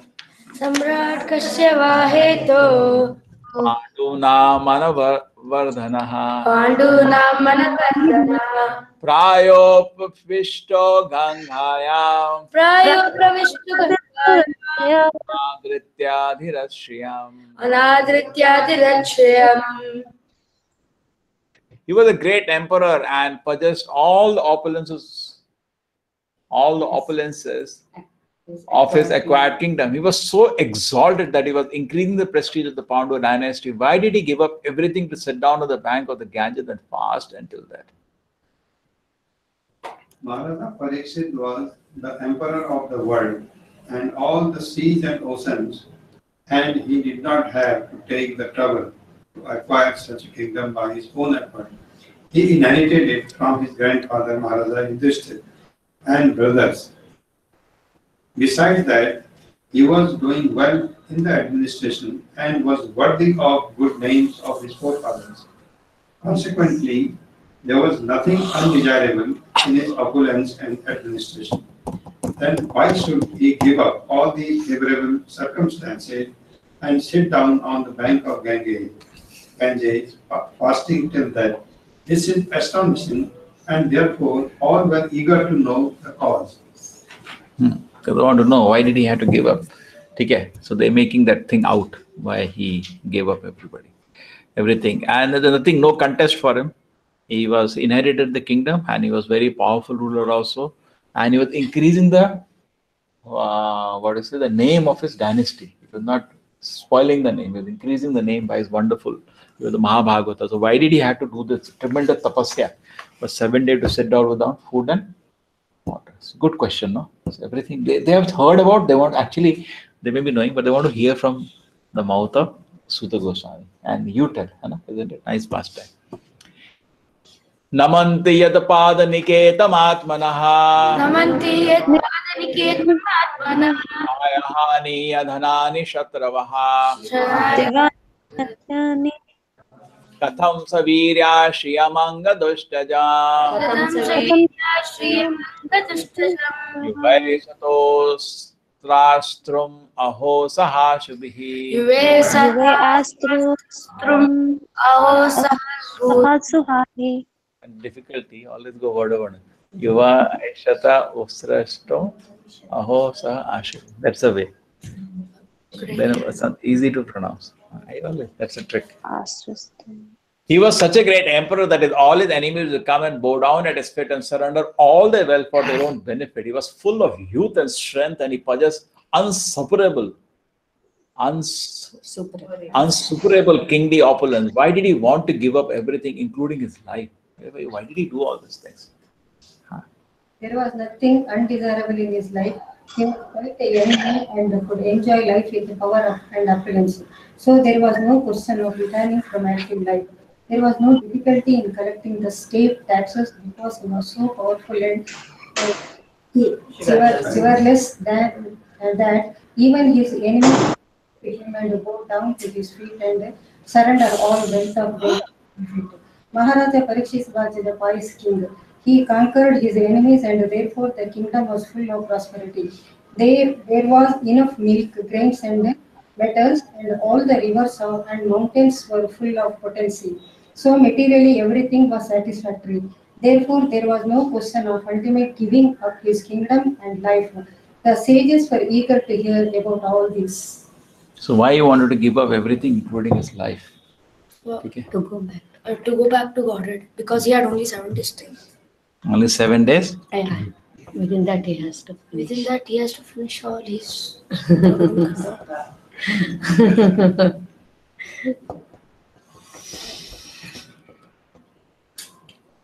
So Maharaj Parikshit, Prabhupada said, no, Rajarshi, he's the Rajarshi.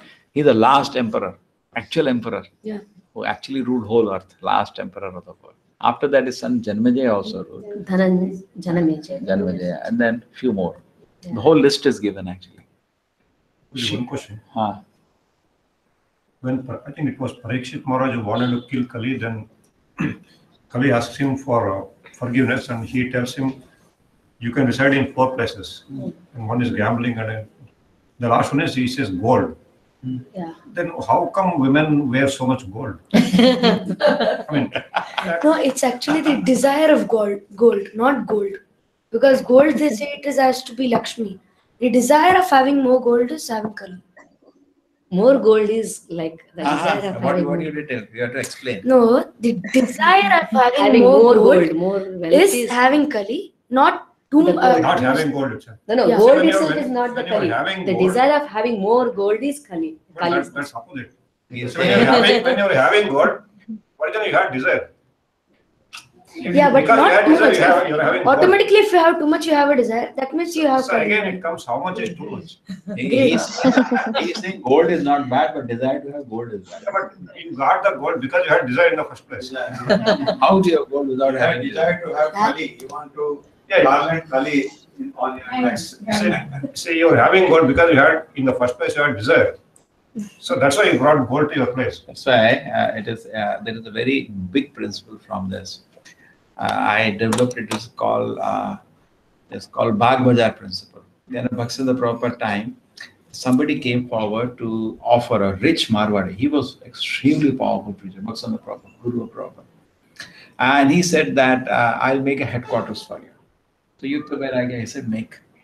So he made in Bagh Bazaar area in Calcutta a palace, marble, huge. His headquarters for Gaudiya Math. 64 temples and 15,000, 20,000 disciples. Very powerful preacher. And Bhaktivinoda Prabhupada saw when he entered that, he saw the sannyasis started fighting for rooms. I'll sit in this room, I will be in the front room. Bhaktivinoda Prabhupada saw that. He just, as an Acharya watched, he's already old now. He was about to leave the world. He met Prabhupada in Vrindavan. And he told Prabhupada, Agni hoibe, a fire will fall in my moment. Prabhupada said, don't say that, Guru Maharaj. He said, no, my moment is, because just by symptoms they can know, this moment is not going to last. And that's what happened later, it broke into pieces. And he said that, Agni hoibe in my moment, this is gone. And he gave instruction to him, if you get money, print books. He told, I want to now take the marble from that place and sell it in print books. That will be better for me. He was retrospectively thinking. So the point is that if you now develop on this principle, they were all chanting 64 rounds, not less. Because his instruction is 64. Still, the Maya could attack. So money is very powerful. Even for devotees, it may disturb. Even in ISKCON, whenever the big temples have been built, many times devotees are left out of the temple. The solution is this: Kali will come. See, for serving Krishna, we have to bring money. We cannot serve Krishna without money. It's not possible. You may make a palace, God bearing, we may make a huge palace in Bangalore for serving Krishna. But Kali can only be counteracted by Harinama. There should be heavy preaching, heavy Harinama. Then the Kali will not be able to touch. Otherwise, we will bring opulence. What he said, the opulence will come. But the preaching should be like so explosion that the Kali cannot touch you. The temples come, you say, and you understand this principle? Yes. The moment money is there, they will fight. Because jealousy, enviousness, who has it? Moment wealth is there, moment position is there, correct?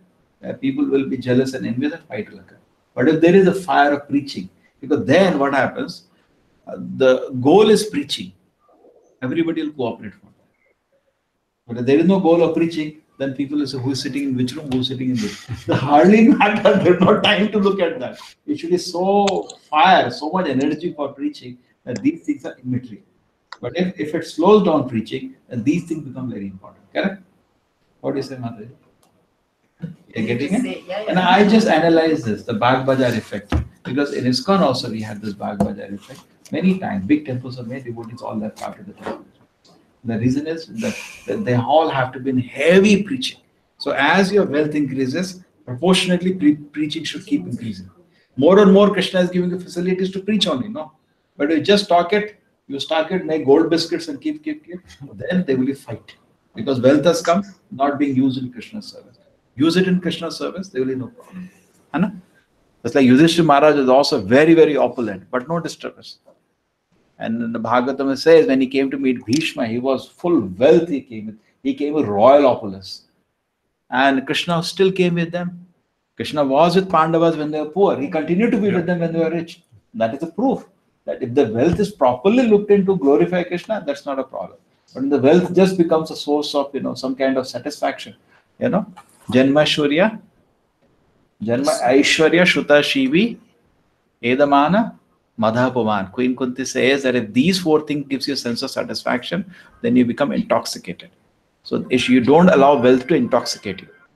Wealth comes, use it for Krishna's service.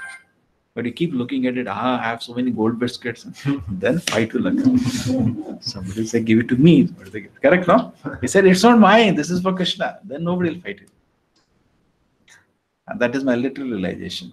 That anyway, wealth people give. Therefore, Krishna is sometimes we desire a lot of wealth to serve Krishna. And Krishna is worried, can we handle it? Now we are desiring, somebody gives us 100 crore. Somebody can, for Krishna is not a, in fact Prabhupada told once, he said Krishna gave to the Pandavas within 18 days the whole world. They were on the streets. Krishna made the emperors of the world. True? They were on the streets. Vanavas, they were on the streets, correct? Roaming here and there. Krishna in 18 days gave the whole world to the Pandavas. Why? Because they could offer the whole world to Krishna. And Prabhupada then joked, Krishna is not partial. He can give to you also the whole world, but you people will sleep. He told us, Anacharya, you will all sleep. You cannot engage in Krishna service. You'll think, we got the whole world, now sleep 24 hours. Then problems will come. So this is my little realization on that. Because Prabhupada, if you get money, print books. In the essence that whenever Krishna gives some opportunity, use it to glorify him. Use it to glorify him.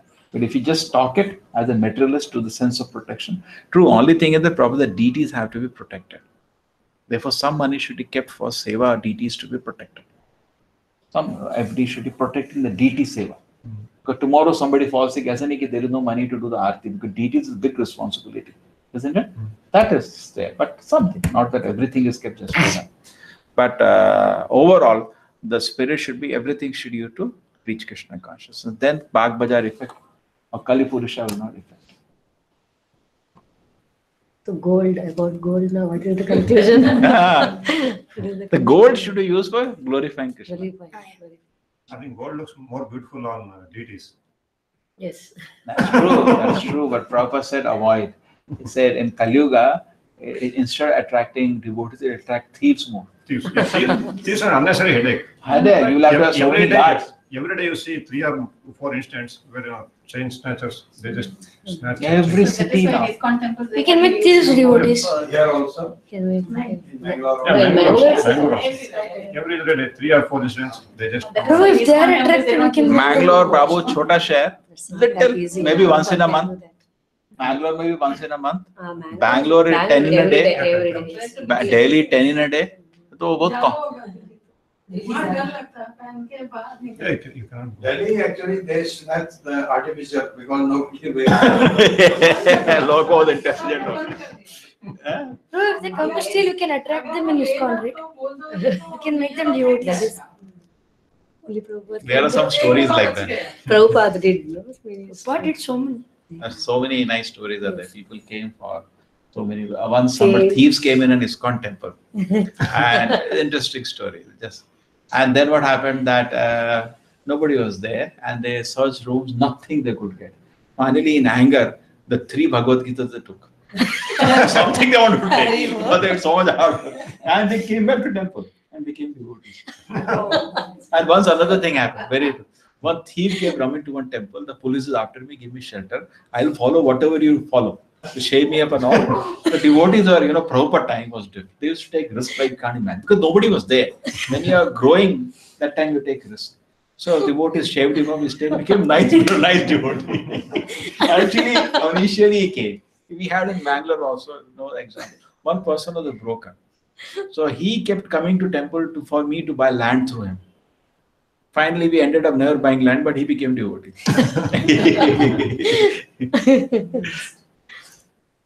And Prabhu, one more question. Parikshit Maharaj, he put snake on Samyaka Rishi's head because he had the gold crown on his head. As soon he said Kali, that gold you can reside in gold. And he got trapped. Yeah. He got trapped because of that his gold crown. Is that correct?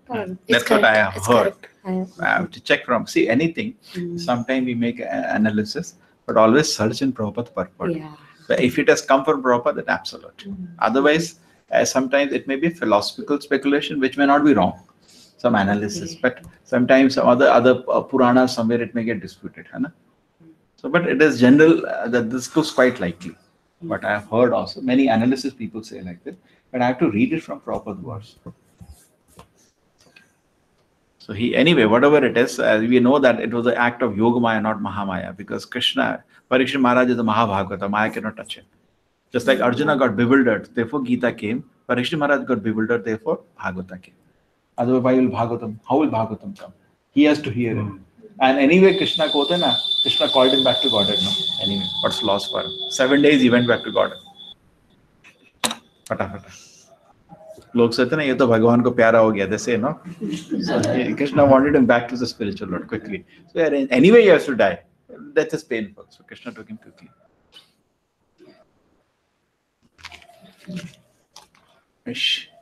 Yes, Kamalesh, anything you wanted to add? No, Prabhuji. Preeti? Beautiful explanation given, Prabhuji. Preeti? No, Prabhuji. I'm just listening. ठीक है. शिवाय लोकस्य भवाय भूतये शिवाय लोकस्य भवाय भूतये या उत्तम श्लोक परायणा जनः या उत्तम श्लोक परायण जनः जीवन्नात्मार्थम असौ पराश्रयम् जीवन्नात्रम् अशोकशायम् मौच निर्विद्य कुतः कलेवरम् ममौच निर्विद्य कुतः कलेवरम्. Those who are devoted to the cause of the personality of God and live only for the welfare, development, and happiness of others. They do not live for any selfish interest. So even though the Emperor Parikshit was free from all attachment to worldly possession, how could he give up his mortal body, which was a shelter for others? Can I Read. Parikshit Maharaj was an ideal king and householder because he was a devotee of the personality of God. A devotee of the Lord automatically has all good qualifications, and the emperor was a typical example of this. Personally, he had no attachment for all the worldly opulences in his possession. But since he was a king for the all-around welfare of his citizens, he was always busy in the welfare work of the public, not only for this life, but also for the next. He would not allow slaughterhouses or killing of cows. He was not a foolish or a partial administrator who would arrange for the protection of one living being and allow another to be killed. Because he was a devotee of the Lord, he knew perfectly well how to conduct his administration for everyone's happiness, men's, animals, plants, and all living creatures. He was not selfishly interested. Selfishness is neither self-centered. Is either self-centered or self-extended. He was neither. His interest was to please the supreme truth, the personality of God. The king is the representative of the Lord, and therefore the king's interest must be identical with that of the supreme personality of Lord. The supreme Lord wants all living beings to be obedient to him and thereby become happy. Therefore, the king's interest is to guide all subjects back to the kingdom of God. Hence, all the activities of the citizens should be so coordinated that they can, at the end go back home, back to Godhead. Under the administration of the representative king, the kingdom is full of opulence. At that time, human beings need not eat animals. There are ample food, grains, milk, fruits, and vegetables, so that the human beings as well as the animals can eat sumptuously and to their heart's content. If all living beings are satisfied with food and shelter and obey the prescribed rules, there cannot be any disturbance between one living being and another. Emperor Parikshit was a worthy king, and therefore all were happy during his reign. All were happy during his Reign. Yeah. So and the point is that he say, why did he give it up? You know? Okay, he may be attached, not attached, but whole society was, great people, their life is others. Whole society was depending on him. Correct? In fact, the kings used to be so good when they used to give up, whole kingdom used to cry. Today, only they cry. One prime minister was there. He said, if I die, how the country will live? He was on the deathbed. He said, I'm going to die, but how my country will survive after I die? What will happen to my country? Was that? No. It's a record, on record. They'll put case on me. Okay. So the idea is this, that people think that they are very important, but they are useless. But Parikshit Maharaj was actually important. And when he resigned, whole kingdom was sad. The heart broke. There's so many examples like that. Father of Vena, Anga, when he could not bring up his son properly, his son became a demon. He left the kingdom and went. Whole kingdom was searching next day. Where did the king go? Such a nice king. And Prabhupada says, what is there? They are actually thinking of the welfare. And this I was meditating on it. A simple thing is, when you don't have problem, when you don't have,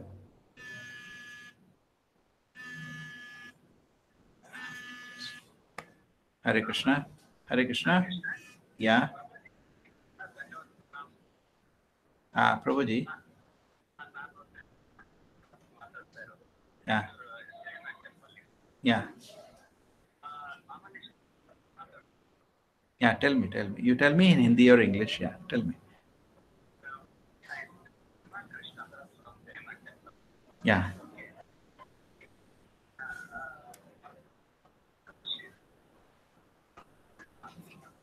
Uh-huh.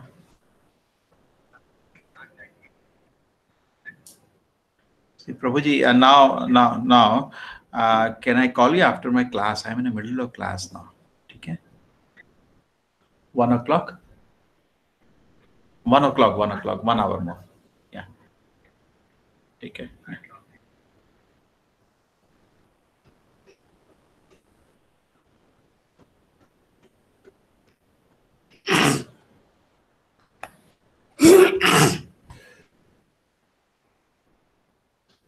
Devotees who are devoted to the cause of personality live only for welfare, development, happiness. They do not live for any. So even though the Emperor Parikshit is free from attachment to worldly possession, how could he give up his mortal body to shelter for others? Okay?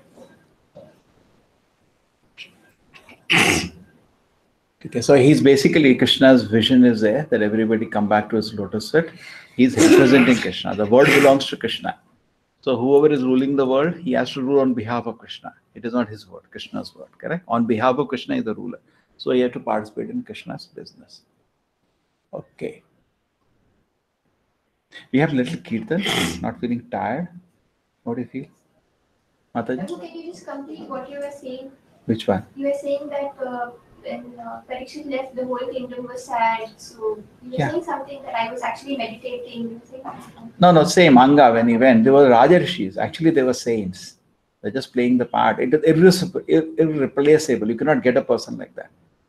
Same thing, Parikshit Maharaj, when he went, all the sages came to the banks of the Ganges because he was such a special person. Some call has come. I have to talk. We'll have 5-minute Kirtan. People will feel refreshed also. Who will lead the Kirtan? Mataji, you can. Just let me finish this.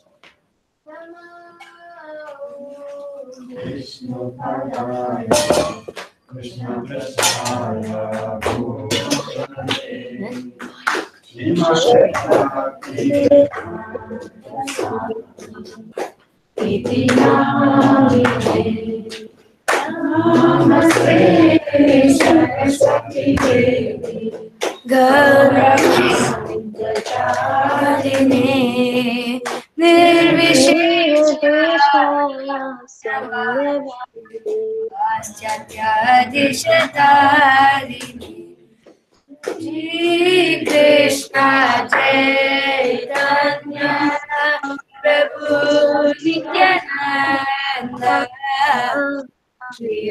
Vednagadadhar Shivasadika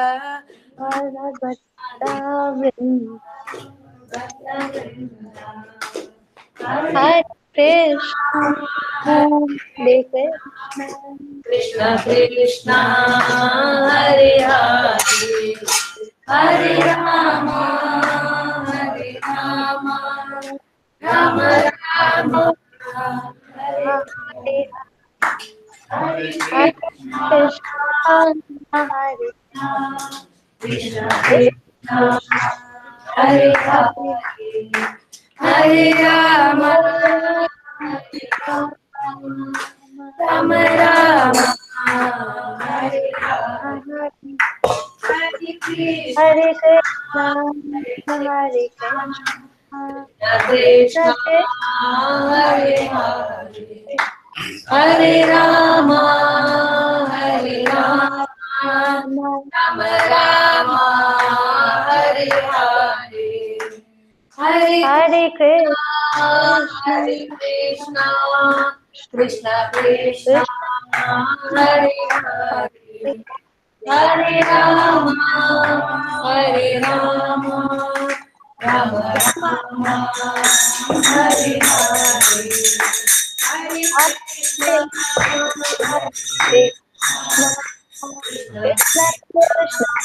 Hare Hare, Hare Rama, Hare Rama, Rama Rama, Hare Hare, Hare Krishna, Hare Krishna, Krishna Krishna, Hare Hare,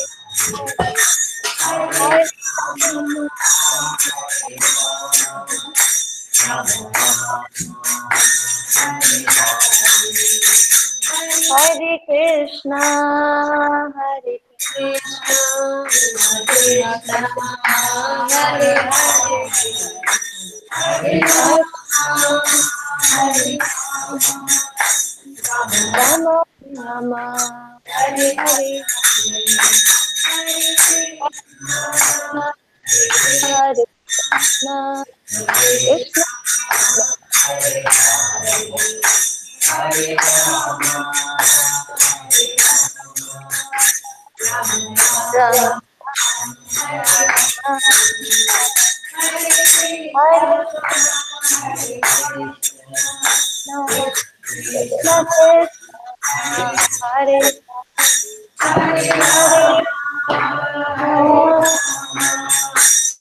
Krishna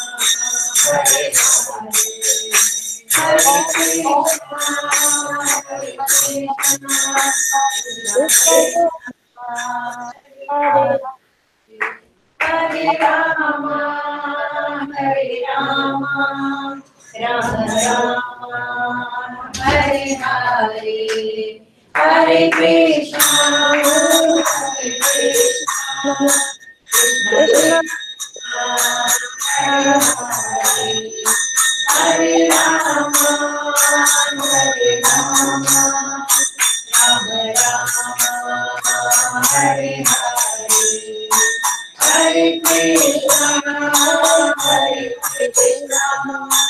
Krishna Krishna, Hare Hare, Hare Rama, Hare Rama, Rama Rama, Hare Hare, Hare Krishna, Hare Krishna, Krishna Krishna, Hare Hare, Hare Rama, Hare Rama, Rama Rama, Hare Hare, Hare Krishna, Hare Krishna, Krishna Krishna, Hare Hare, Hare Rama, Hare Rama, Rama Rama, Hare Krishna, Krishna Krishna, Hare Hare, Hare Rama, Hare Rama, Rama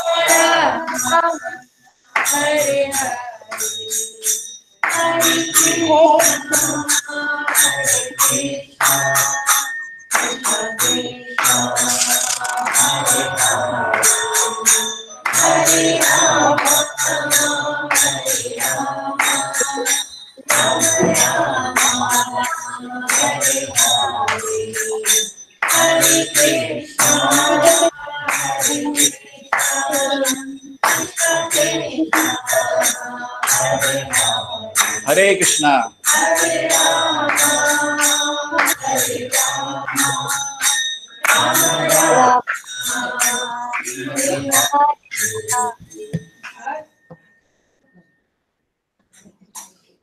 You want to go now? Getting late? Exhausted? Yeah. Yes, Kamlesh. You're fresh or tired?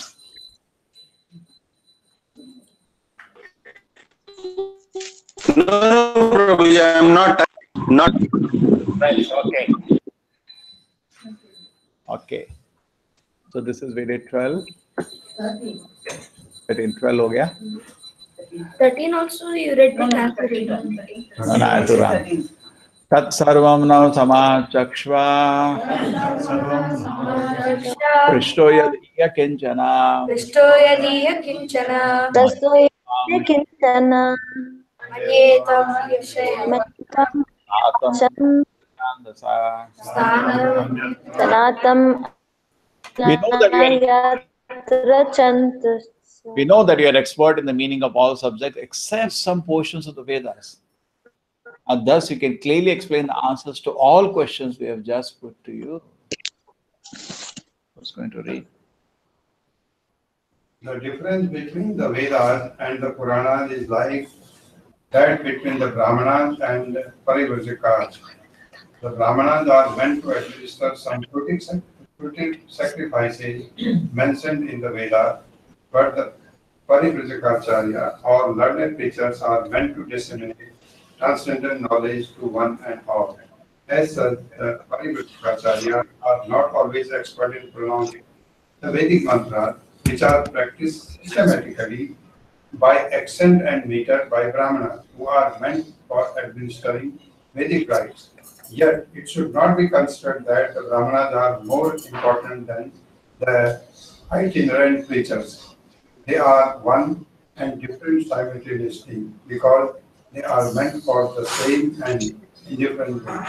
There is no difference also between the Vedic mantras and what is explained in Puranas and Itihas. According to Srila Jiva Goswami, it is mentioned in the Madhyamala Shruti that all the Vedas, including the Sam, Athar, Puran, Itihas, Upanishad, etc., are emanations from the breathing of the Supreme Being. The only difference is that the Vedic mantras are mostly begun with Pran Omkar, Pranava Omkar, and it requires some training to practice the metric pronunciation of the Vedic mantra. But that does not mean that Srimad Bhagavatam is of less importance than the Vedic mantra. On the contrary, it is the ripened fruit of all Vedas, as stated before. Besides that, the most perfectly liberated soul, Srila Sukadeva Goswami, is absorbed in the studies of Bhagavatam, although he had already self-realized. Srila Sukadeva Goswami is following steps, and therefore is not least less important because he was not expert in chanting Vedic mantras with metric pronunciation, which depends more on practice than actual realization. Realization is more important than all the Bhatrus have been trapped here. Generally, the Brahmanas in South India, you get so many of them. They can chant very nicely all the mantras, correct? Huh? Why only South? Why? In the North also. Now I have been in South India only. I have forgotten what happens in North India. Everywhere. Everywhere. सभी जगह से ब्राह्मण पंडित जी आ गए. वो सारे मंत्र अच्छे पढ़ लेते हैं, उनको मीनिंग मालूम नहीं होता. हाँ? But there may be some percentage who do chant and also do the devotion also. We cannot completely reject everything. Completely, we cannot. Yeah. But that effect should be effect. If you know only mantras without meaning and you're repeating like a parrot, definitely more important to the person who knows the meaning. What happened? I went to one school here, very famous school in Bangalore, Sharada. So there they make the student chant. Full day their bhajana is only going on. So what I did, principal I met. So principal said, we have made whole school cram 7 chapter. And I said, do you know the meaning of any shloka? As a principal, she's friendly, did not mind it. She says, no, I don't know. Then I told the meaning of the first shloka, Maya Sakta. She felt so happy. She cancelled all the classes, brought everybody to the assembly hall. They have all the students. And she made me explain 4-5 shlokas. But when I was making them chant the first shloka, how it looks, 800 students are together chant Maya. And they were singing and chanting, where they've been trained with a proper meter, very pleasing. Then I said, you know the meaning? So, meaning of few shlokas is more important than just knowing it. But sometimes there may not be proper balance. More is on chanting. If a Brahmana is more into chanting mantras properly without knowing meaning, better than if somebody knows the meaning, because he can apply. True, chanting of Vedic mantras is purifying. It's very purifying. There's so many festivals we have. You make this Brahmana sit and chant. It is nice to hear. You see the Vedic mantras chanted. It's very pleasing to hear. But more powerful is definitely Harinama than that. When Prabhupada was opening the temple in Vrindavan, Prabhupada said, if we just have Harinama and install the deities, like he did around the world, people in India will have objection. Because they want all the karma, all this Brahmanas to come and do something. So he said, engage them and have Kirtan also parallelly. And Prabhupada wrote letter later. Krishna came here not because of this Brahmana chanting, he came because of Harinama by devotees. That will be more touching to Krishna when devotees call for Krishna. Okay. So he is not expert in everything. He's not expert in maybe chanting all Vedic mantras, Suta Goswami, but he is expert in Bhagavatam, which is most important. Because Bhagavatam is the ripened fruit of the Vedic knowledge. And this is, society has this problem with us. Sometimes they see us, to chant that mantra, that mantra. We don't know. And sometimes also, not only society, there's people who are in birth Brahmanas and are expert in chanting the mantras. They find fault with this one. They say, what is people? One person was telling me in Mangalore, GSP community. Yeah, I said, we are preaching. So many people here make them chant Harinama. Isn't it good? They say, yeah, but you people don't chant it seriously. As if they chant seriously. But GSP is not considered as Brahman. I know that. That's good. GSP is not Brahman. The name itself is God. In the name, Brahmana is. Yeah, but they're not. Brahmins are only Madhvas and Matas here. Brahmins are only True. Havyaks. Havyaks and Madhvas. Smartas and Smartas are and Havyaks. Madhvas. Mostly Brahmins and the Smartas. Smartas are generally Followers of Havyaks, Shankaracharya, followers of Madhvacharya are only 2 Brahmins here. And Shankaracharya mainly Havyaks. No, Smartas. Smarta is different. Havyak is different. Smartas are followers of Shankaracharya. And Havyaks? Havyaks are That side of the I don't know. They are not. Uttur and all. Yeah, little. Yeah, Havyaks are there. They are also like Impersonal. yeah, like. Anyway, so whatever it is, so he told me, you people don't chant it properly. So generally this, somebody is saying, even not proper, therefore clarifying, what happened once Prabhupada was doing in America or in India, somewhere some puja was happening, and one Brahmana who knows the mantra chanting, he said he made a mistake in chanting some mantra. So Prabhupada looked at him. He was always protecting devotees. They are like children. Shut up. You don't have 1% bhakti of this fellow. Prabhupada told that person. 1% bhakti of his you don't have. You just a parrot-like chanter. You should. These things will, Prabhupada said, correct. They are doing it, they'll correct. And slowly they correct. Eventually. In the beginning, just join the movement 6 months, 1 year. Don't expect. He was not expecting them to chant all mantras pakka. But now ISKCON, some devotees are specialized. And they chant mantras very nicely. Festival time.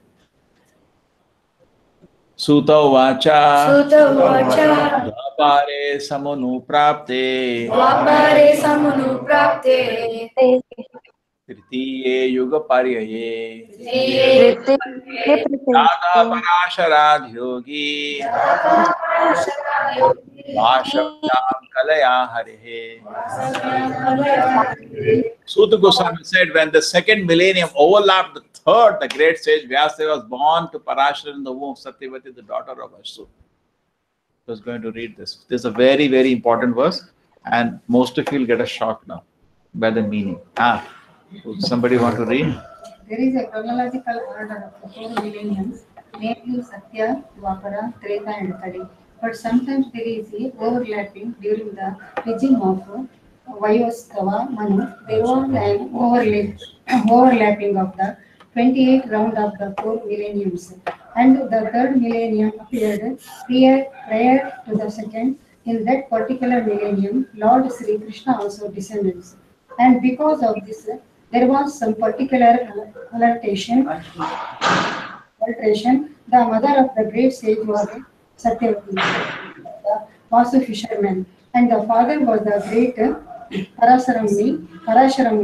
That is the history of Vasudeva birth. Every millennium is divided into 3 periods, and each period is called as Sandhya. Vasudeva appeared in the 3rd Sandhya of that particular age. Now tell me the meaning. See, the yugas come. This will be unbelievable for you. What is the sequence of the yugas? Satya, Dwapara, Treta, Kali Yuga. But no. Actually, it should be Satya, Dwapara, Treta Yuga. But Treta came first. Dwa means 2. Dwa means 2. Second yuga is always Dwapara yuga, not Treta yuga. Satya, Dwapara, Treta, 3 is 3. But in this time, what happens when to reduce the gap between Krishna and Chaitanya Mahaprabhu, Krishna turned it around. So it became Satya, Treta, Dwapar, Kali. That is only for this cycle. So that Chaitanya Mahaprabhu, Krishna comes only find it. And also one more story for there's a story. Tell me. Actually, like Ahalya's intense prayer made Rama to come first. Ahalya's intense prayer. There is Ahalya. Who is Ahalya? Gautam Buddha. Gautam Rishi. The intense of her prayer made Rama to come first to deliver her. That because it was said that only Rama can deliver her. She wanted to be delivered first, so she had an immense prayer. So that's why she made Treta Yuga to come first. No, Rama, because of devotees, this one Rama always okay, so there are 2 reasons now. Like that, I heard in Jagat Sakshi Prabhu's lecture, temple president. इसलिए Ram in Jagat Sakshi Prabhu's lecture I heard this Thiruvandram temple president. I know that he is. Jagat Sakshi Prabhu. He's a very good orator. Yes. He was explaining. I went to his temple inauguration, Thiruvandram. He came to Sarala and he explained this. Because of the intense prayer of Ahalya, Rama had to come first to deliver her. Then he made the yugas. He swapped. Yeah, because Krishna always thinks about his devotees. That's why. Second reason we could calculate was that between Krishna and Chaitanya Mahaprabhu, therefore the gap reduced to only 4,500 years. Otherwise, the gap will be some million years. Then it will be difficult to say which is the place itself. Now today you go to Vrindavan, all places are there. And Chaitanya Mahaprabhu ordered Goswamis to revive Vrindavan. And they could, locate the deities also made a Vajra and all, isn't it? Where they will find those deities? 1 million years, they'll not get anything. So in that way, we thought second reason is this. Interesting. I typed on the net on this because the swapping of yugas gave me total confusion. This shloka was not understood me for a long time. 25 years, I did not know the meaning of this shloka. I read, got confused. Read, got confused. Read, got again confused. What is the swapping of yugas occurred this time? So Vaibhasvata Muni is our Manu. 28 cycle is this cycle. This cycle, it was swapped properly. Otherwise, Satya, Dwapar, sequence, Dwa means 2, 3 means 3. So 1, 2, 3, 4 it should be. But it was swapped this time. Or we got one more reason. There are many reasons. Prabhu, the Leelas keep repeating, right? So once in a day of Brahma. Once in a day of Brahma. Not every day. And not every second. So every day, there are 14 Manus. And 71 cycles in each Manu. In the 28th cycle of the Vaibhasvata Manu, this happens. 28. Cycle. Okay. Cycle means Satyodapatithakali, Satyodapatithakali, Satyodapatithakali. It happened like that. 27 times for Vaivasvata, also same thing happened. Suddenly, 1,000 cycles are happening in Satyodapatithakali. 999 Satyodapatithakali, 1 Satya Tretadapatithakali. Krishna turns it around. Even Krishna can turn around day, night, anything he can do. Correct? Yeah. That's And the gopi said, Raslila is going very nicely. Krishna said, continue. And he continued for the night of Brahma. Can't even believe. Krishna made the time stop basically. And after that also they were not satisfied. They danced with Krishna for billions of years, still not satisfied. Because they were dancing in spiritual bodies. Physical body, they will die. Yes. And spiritual world, they are dancing eternally, still not satisfied, still not bored.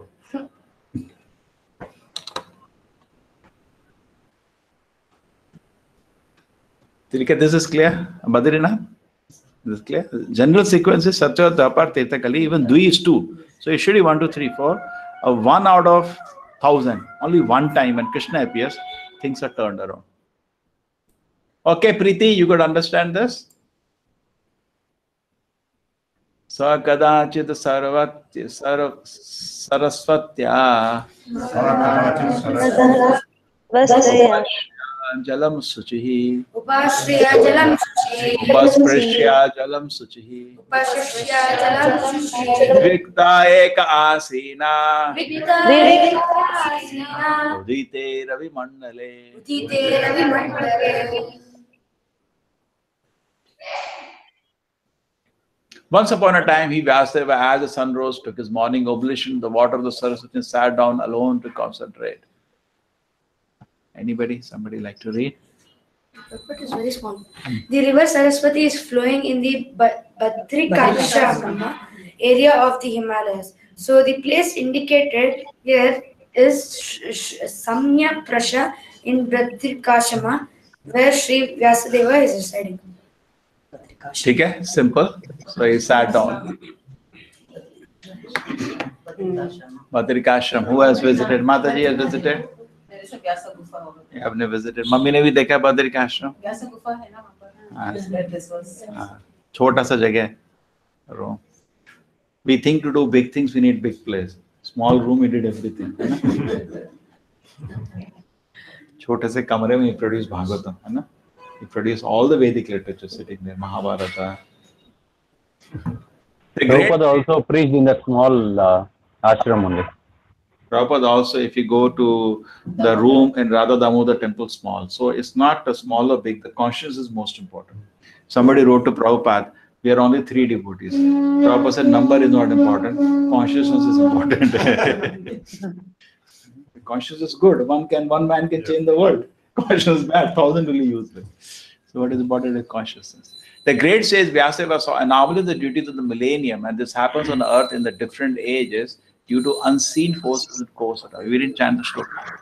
No. Paravaragya sarishihi Paravaragya janashi Kalena vyaktaram hasa Kalena Vyaktaram Hasa Yugadharma vyatikaram Yugadharma Bhuvi yuge yuge. Ratam Bhuvi Vyasdeva saw anomalies in the duties of the millennium. This happens on the earth and is due to unseen forces due course of time. Yes. Purports, who wants to read? Oh, Kamleshwar Prabhu doesn't. Kamlesh, you want to read? Yes, Prabhuji. Yeah. The translation given by A.C. Bhaktivedanta Swami Srila Prabhupada. The great sages like Vyasadeva are liberated souls, and therefore they can see clearly past and future. Thus, he could see the future anomalies in the Kali age, and accordingly, he made arrangements for the people in general, so that they can execute a progressive life in this age, which is full of darkness.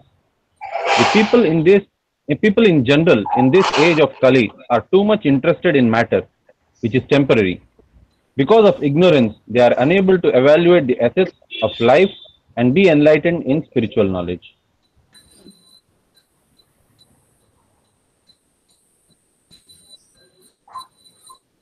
They are too much interested in matter. So anyway, so he can see future and his life is dedicated to help others. That's how the sage's life should be. Is thinking of the welfare of the world even in future. Imagine if we make 5-year plan, 10-year plan, they try to see little future. Sometimes architects make 20-year plan, master city plan. You know? So he's thinking about thousands of years, how the things are going to come up. And you know that till that time, nothing was written down. Everything was Shruti. Could understand people have no memory now. And nothing can be remembered. Things will be lost. So let us document things down. He started writing. So I written. In the written form, they were not needed. Just like at 25. They write down. I'll remember, no? I have to write down. Correct? So he can remember the whole Vedic knowledge. People are purer. The capacity is much higher. Suta Goswami heard whole Bhagavatam and sat and repeated in another place. 18,000 verses. Can't even imagine. Can't even imagine to do. Huh? Hard to imagine. One can't do itself. 10 shlokas somebody recites, you can't repeat anywhere. Yeah. Just recites. You will not even do, you know, how we have to cram 100 times, you have to repeat, correct? Once here. They used to hear once from the Guru and remember. Mind was so pure. See, more the purity, more the memory. Hai na? Because society is very regulated. That's why when I was just reading, no, that Ajamila's instance is such a big thing. Little irreligious life is such a big thing because it is so uncommon. People left a very regulated, pure life. And there is total peace in the society, in people's mind. Because more we are regulated and pure, mind is also pure. Correct? Activities are pure, mind is pure. Activities are not, mind is not good. Correct? You jump into dustbin, come out clean. So the activities are not good, then mind will be disturbed. Correct? Somebody steals somewhere and all, and you will have so much anxiety in his mind. You'll lose peace of mind. Okay, 1718. Bhautikānām ca bhāvānām Bhautikānām ca bhāvānām Shakti-hrāṣam ca tatkritam Shakti-hrāṣam ca tatkritam Ashraddhānām neshatvām Durmedhāna krishitayushaha Durvāgām ca janān veksha Durgham ta janan viksha Divyena chakshusha Sarvavāshamāmānām Dadhyahitam amogadre Dhyahitam amogedrak. The great sage who was fully equipped in knowledge could see through his transcendental vision the deterioration of everything material due to the influence of the age. He could see that the faithless people in general would be reduced in duration of life and would be impatient due to lack of goodness. Thus, he contemplated for the welfare of men in all statuses and order of life. The unmanifested forces of time are so powerful that they reduce all matter to oblivion in due course. In Kali Yuga, the last millennium of a round of 4 millenniums, the power of all material objects deteriorates by the influence of time. In this age, the duration of the material body of the people in general is much reduced, and so is the memory. The action of matter has also not so much incentive.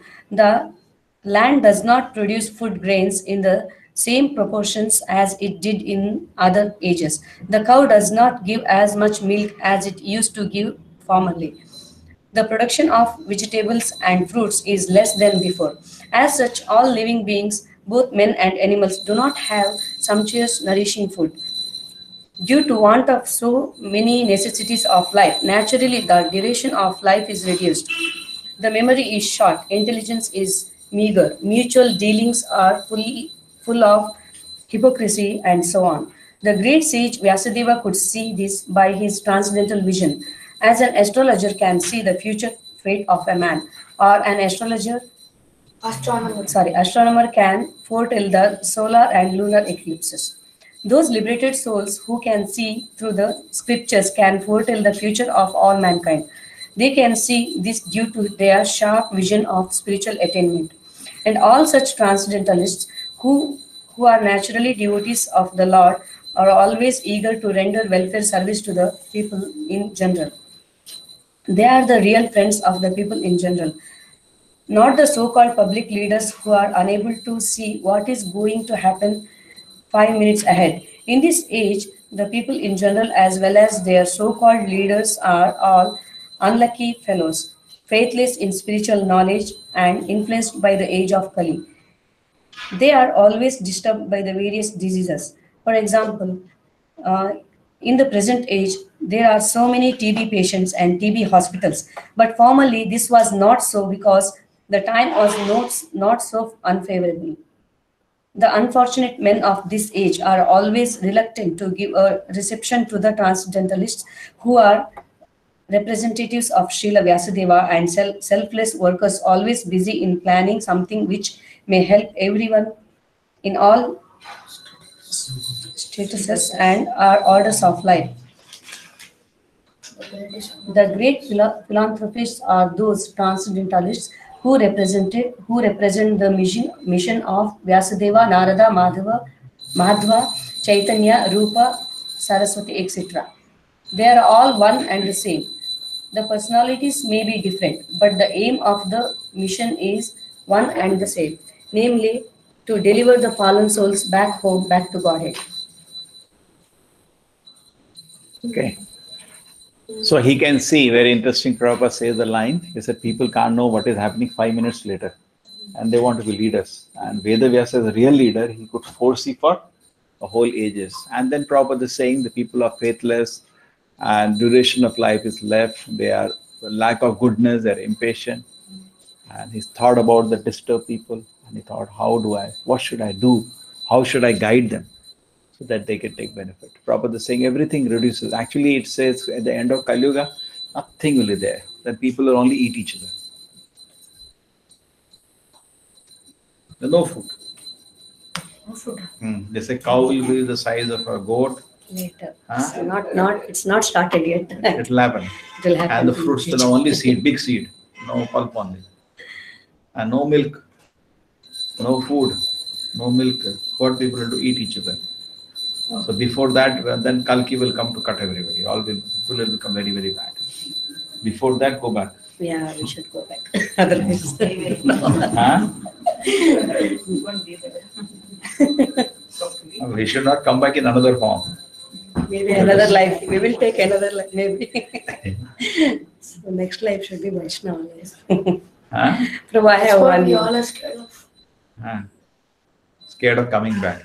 And we go to heaven and come back, this will be over. Lord Chaitanya mission will be over. And also, if you want to come back, you won't find a good home. Why? Because you don't see many devotees. The opportunities to get birth in a good home is very rare. Because if you look around, you don't see a family with proper samskara. So it will be difficult forget Lord Krishna. To search for a place, it will be difficult to search. Forget the association of devotees. But now if the mission of making everyone devotees, it continues once everyone become devotees. Yeah, it will become in golden age, it has to manifest. Only 10,000 years. That is within 10,000 Within 10,000 years. We are in years. the Sandhya of that golden age. 500 years has happened. So now 9,500 years are remaining. See, now we are peacefully reading Bhagavatam. Where is the effect of Kali? No effect of Kali now. So we are in golden age now. Correct? Otherwise, this is not allowed. Kali Yuga means we should fight. We should be fighting with each other. Kali Yuga only to quarrel and hypocrisy. I am great. So no, I am great. Nobody is great. Kali Yuga, nobody is great. Correct? People unnecessarily fight. So when there is Harinam going on, a Bhagavata discussion going on, there is no effect of Kali Yuga. So slowly it will grow. It will grow to impossible to believe. Like Chaitanya Mahaprabhu made 500 years ago statement, it will go to every town and village. People thought maybe in Bengal. When they read the statement, he was referring to word Prithvi cha yate yate. I think he meant allegorically, must be Bengal only. And then I could not believe, not only Bengal, but so the Prabhupada made all over India, and then Prabhupada went all over the world. It was not even, people could not even believe this is possible. What happened? You got a call? Battery is low. You want Prabhu, battery? I have one doubt. Can woman go back to Godhead in this life, or she should take another birth as a man and go? Means can Mataji's go back to Godhead in this life only, or they have to take birth as? What is the shloka? Mami Partha. Vyapasritya episu papayonaya striyo vaishya tata shudra tepi anti param.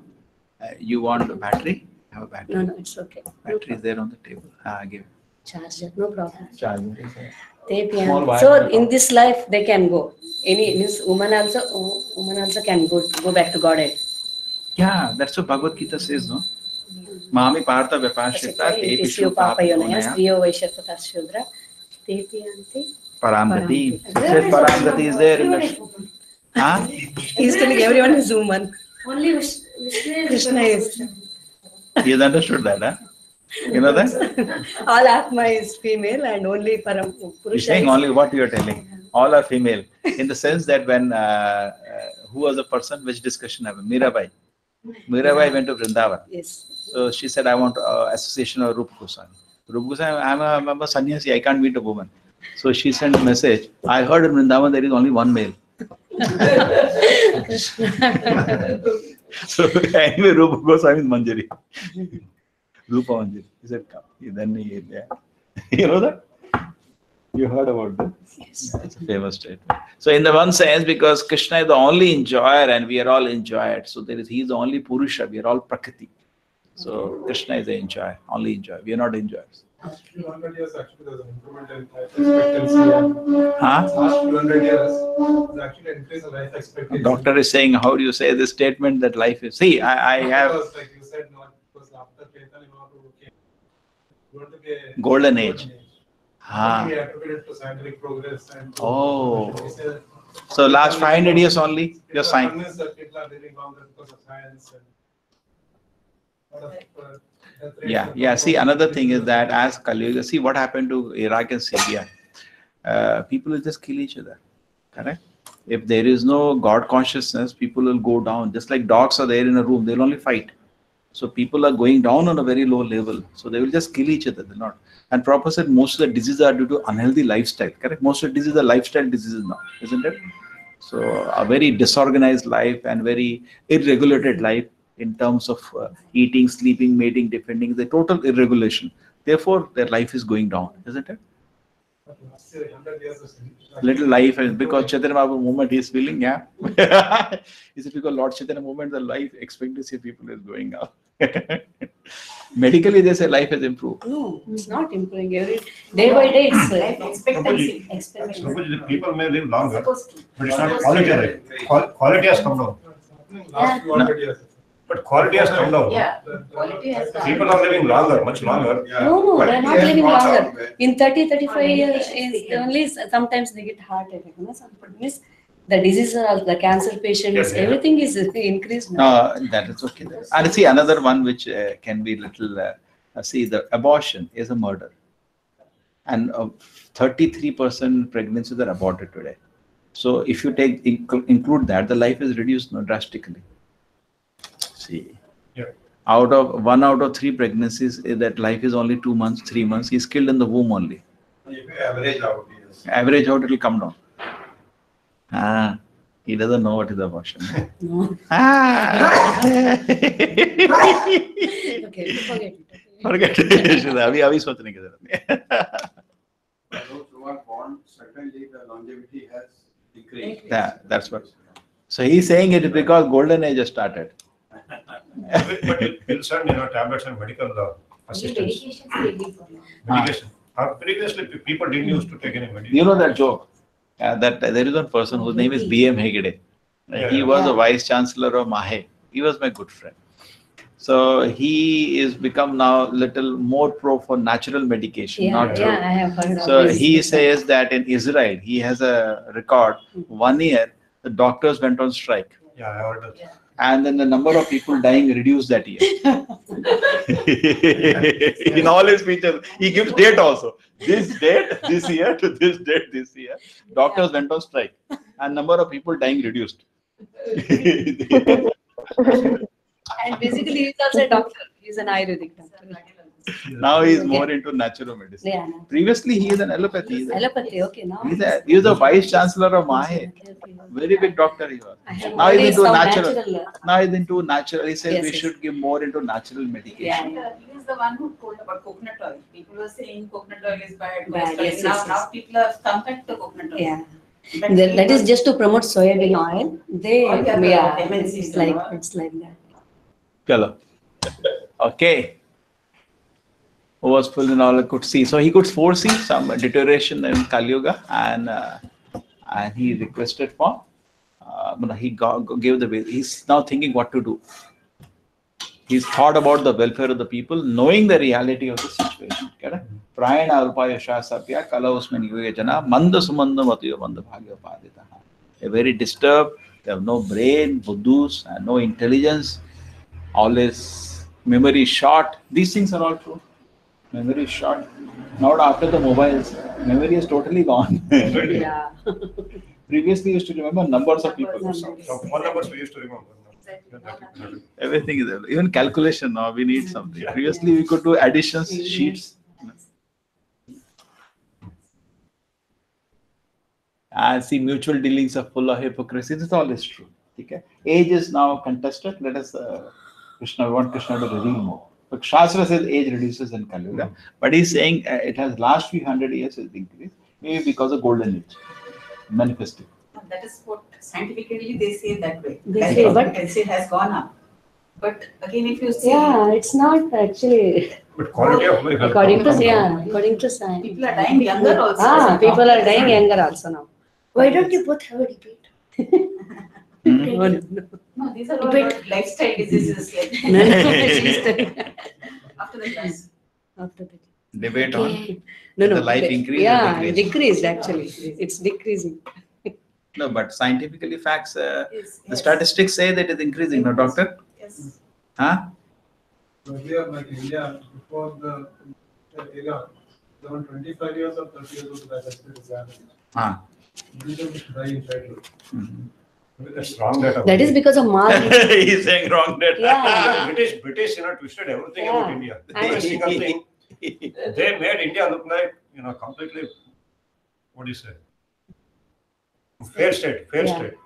They wanted to make, even now, Western media, even today, there's a big propaganda to make India look ugly in Yeah. every possible way. Correct. If you look around, Yes, yes. newspapers, media, they Slum are trying so areas. hard to make India look bad every corner. They focus only on slum areas of India Slum and areas, yeah, rape cases, beggars, Yes. snake charmers. They don't focus on headlines they make it as anything good. They never India means snake charmers. snake charmers, beggars, rape cases, not safe for women. You go to any newspaper, that's the only thing that they report. Yeah. They're so biased. So Canada, US, England, Australia, all for when there's so much hatred. I don't know why. What's the hatred? We don't care about them. We don't know anything. We are living our own life. They hate us so much. No, it's This media is so because biased. of So the biased. decision. I'm really astonished. No, they want See, to we to don't- convert means the Indians also See, to we don't Christianity. interfere in that their is also- business. But then we are going to the US now. They are not coming as much as we Yeah, go but there. even if I go to The US, brain drain is from here. even if Yeah, you go to they US, want to they don't use have any business. Indians' No, but we are intelligence. going now. Yeah. We are going. They are not calling us. We are going now. Even in NASA and also many Indians are there. See, they need us, we go. If they don't need us, Yeah. we don't go. There's They a want to need. use It's a us, dream, no? use our For a lot of intelligence, people. the Indians. It's a dream. No, it's not a That is dream. why Prabhupada started this movement in the US, no? See, Because we want to aid the West. We want to aid them. being in India, people act like Western people. You don't have to go to US to act like a US person. Here itself, you want to act like American. Isn't it? So that's what we want to. That We dream want is there, them, no? yeah. That's Final not destination. In colleges, I play tabla, they laugh at you. So I play guitar. Oh. Tabla is tabalchi, something, We want to aid foolish. them, no? The West. No, it's not the question of aping. Opportunities are very less. See, the thing is, there's practical problems are there's so many. There is reservation. You come out of a college, you don't get job, decent job. And the amount you get, forget about the top 15%. Remaining 80%, they get hardly 12,000, 15,000 rupees. What can you do with 15,000 rupees today? If you don't have a own apartment or house, 15,000 rupees, you can't do anything. People are struggling in India. See, we need to address the problems, basic problems. See, theory is different, practice is completely different. Just imagine yourself earning 25,000 rupees today, and you have to maintain a family of husband, wife, 2 children. How are you going to maintain a family? That's why people are going to Europe, Australia, America. It's not that we want to live in America. No, India is the best country to live. Not getting sufficient salary. Salary, so much. So Not there's some. lot of problems. Not of problems. But in spite of all that, people are really happy. Yeah. People have so much problem in India. Every But still they household. are happiest. Every household. Still they manage to. If you really study the families in India, you'll be astonished. God, how can they live? Compared to US lifestyle, here, that's why, because everybody has a God in his heart, even if it's exhibited or not.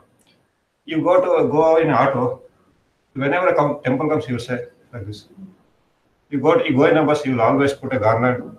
Maybe it's Ganesh, Lakshmi, whatever. They still have some spiritual sense. Western countries, nothing. Yeah. Mundane. Sense gratification. Yeah. You take any even illiterate That is person. the main agenda of their For this any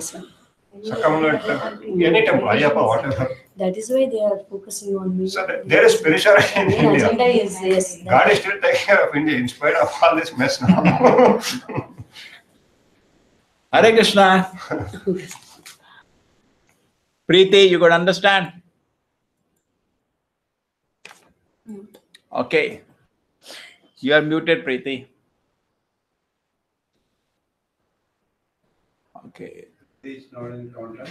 No, not that Preeti. This is another Preeti. She is in.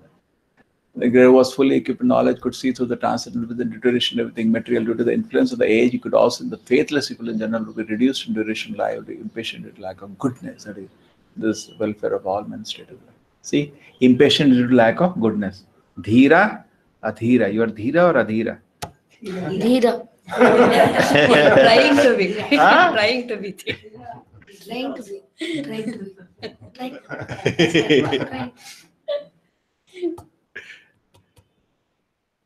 So those represent the mission of Vyasa, Narada, Madhva, Chaitanya, Rupa, Saraswati. They are all of the same. The personality is very different. Even the mission same. Namely to deliver the fallen souls back home, back to God. That's the mission of all the great acharyas. Vyasa, Narada, Madhva, Chaitanya, Rupa, Saraswati. He saw that the sacrifices, okay. Chaturhotram karma shuddham. Prajanam viksha vedikam. Vedadhar yagna santatyai. Vedam ekam chaturvedam. He saw that the sacrifices mentioned in the Vedas were means by which the people's occupation could be purified. And so to simplify the process, it divided the one Veda into 4 in order to expand them among men. Yeah. Formerly, there was only the Veda of the name Yajur, and the 4 divisions of the sacrifices were there specifically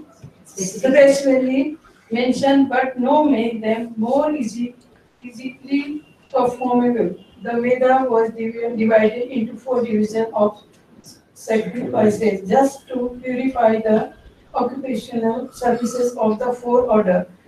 Above the 4 Vedas, namely Rig, Yajur, Sam, and Atharva. There were the Purana, the Mahabharata, Samhita, etc., which are known as the 5th Veda.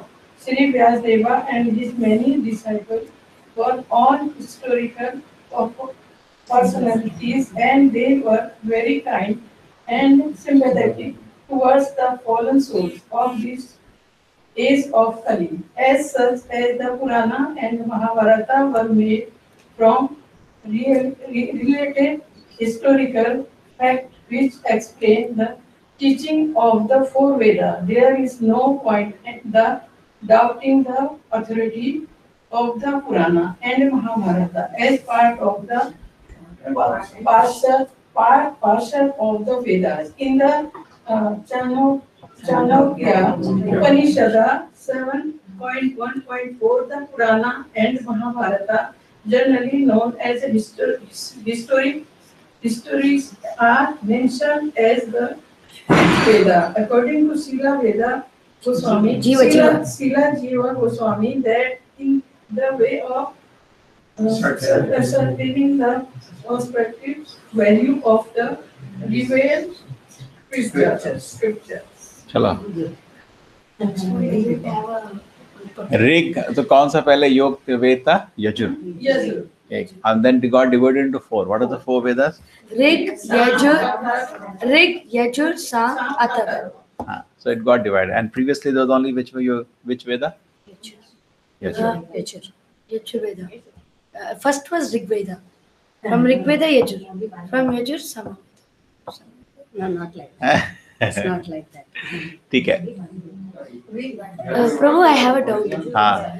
Prabhu, why do they say Sama Veda Bhakta Vrinda Ki Jai? Well, that is not. That is all the devotees collected here. Not है ना? Samaveda, Samaveda. Samaveda. Bhaktarandi. Not Samaveda. Samaveda. What is Samaveda Bhakta? All collected together. All Those together. were all Bhakta glories Vrinda. to the Vishnu, all glories to the assembled.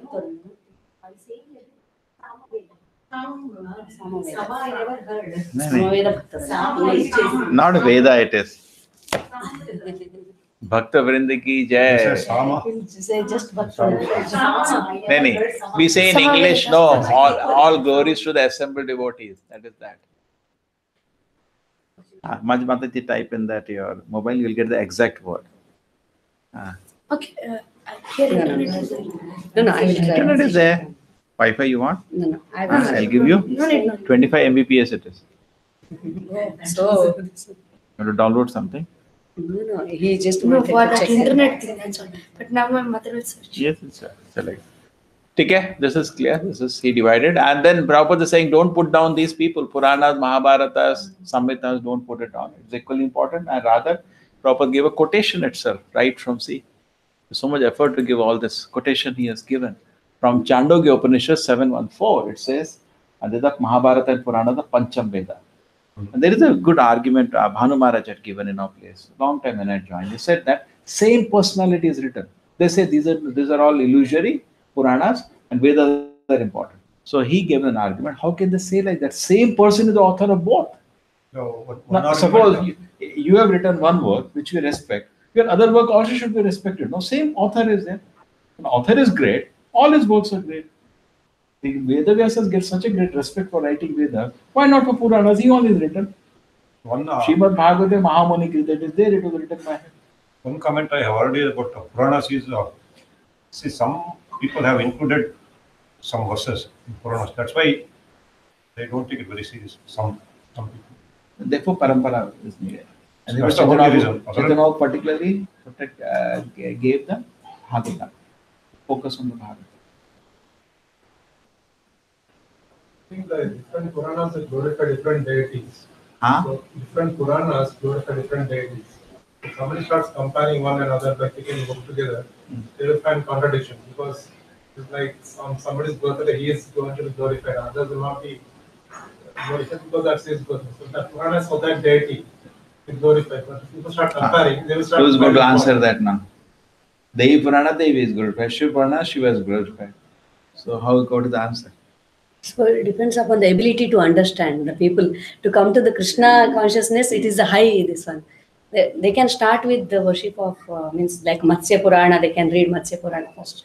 Then, yeah. Then only they can understand the They have to Krishna. go step by And step. the Krishna Bhakti is... To understand Krishna is very tough.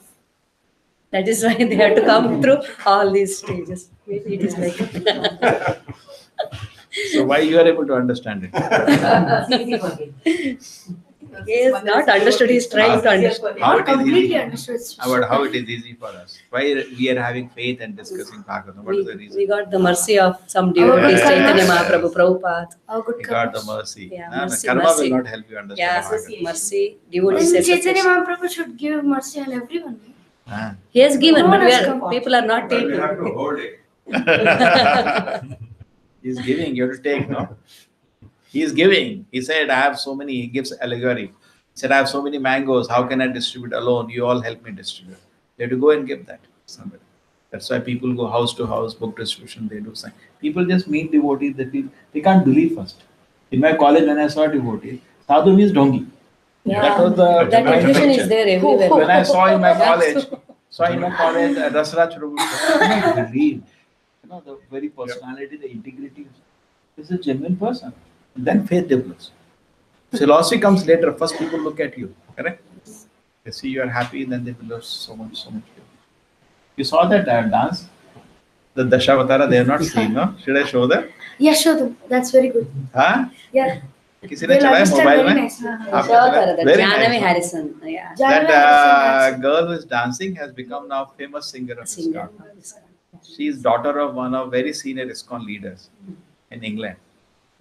But very nicely they did that. Huh? You saw that? Very amazing, very pleasing, and so much good smile. People just see they become Krishna conscious. People can be happy, they can't believe it. Is it true? They think everybody should be disturbed. So Kalika means disturbed. माताजी ने नहीं देखा. But you change it, is shared in the group. She will say. She will क्या? Group में share किया. Yeah. I couldn't find the Samaveda pronunciation, Prabhu, here. हाँ? Samaveda pronunciation, I couldn't find it. भक्त वृंद की जय. Like that, if I type, that's nothing comes. No, Samaveda it is not. What is the meaning of Samaveda Bhakta? No, normally when they list it, they say Sama. Samaveda Bhakta Vrinda ki jai. No, Veda नहीं होता. चलो आगे चलो. माता जी 20th. चलो. We ended 1 or we continue finish the chapter. नहीं बहुत है अभी तो 33 है. 13 श्लोक और है अभी. एक श्लोक और करके बंद कर देते हैं. हाँ? या रेडी हैं? आप थके नहीं? मैं थक जाता हूँ. ये सुबह का कितना कोशिश कर रहा हूँ क्लास कैंसिल करने का. शीशा छोड़ ही नहीं रहा मेरे को.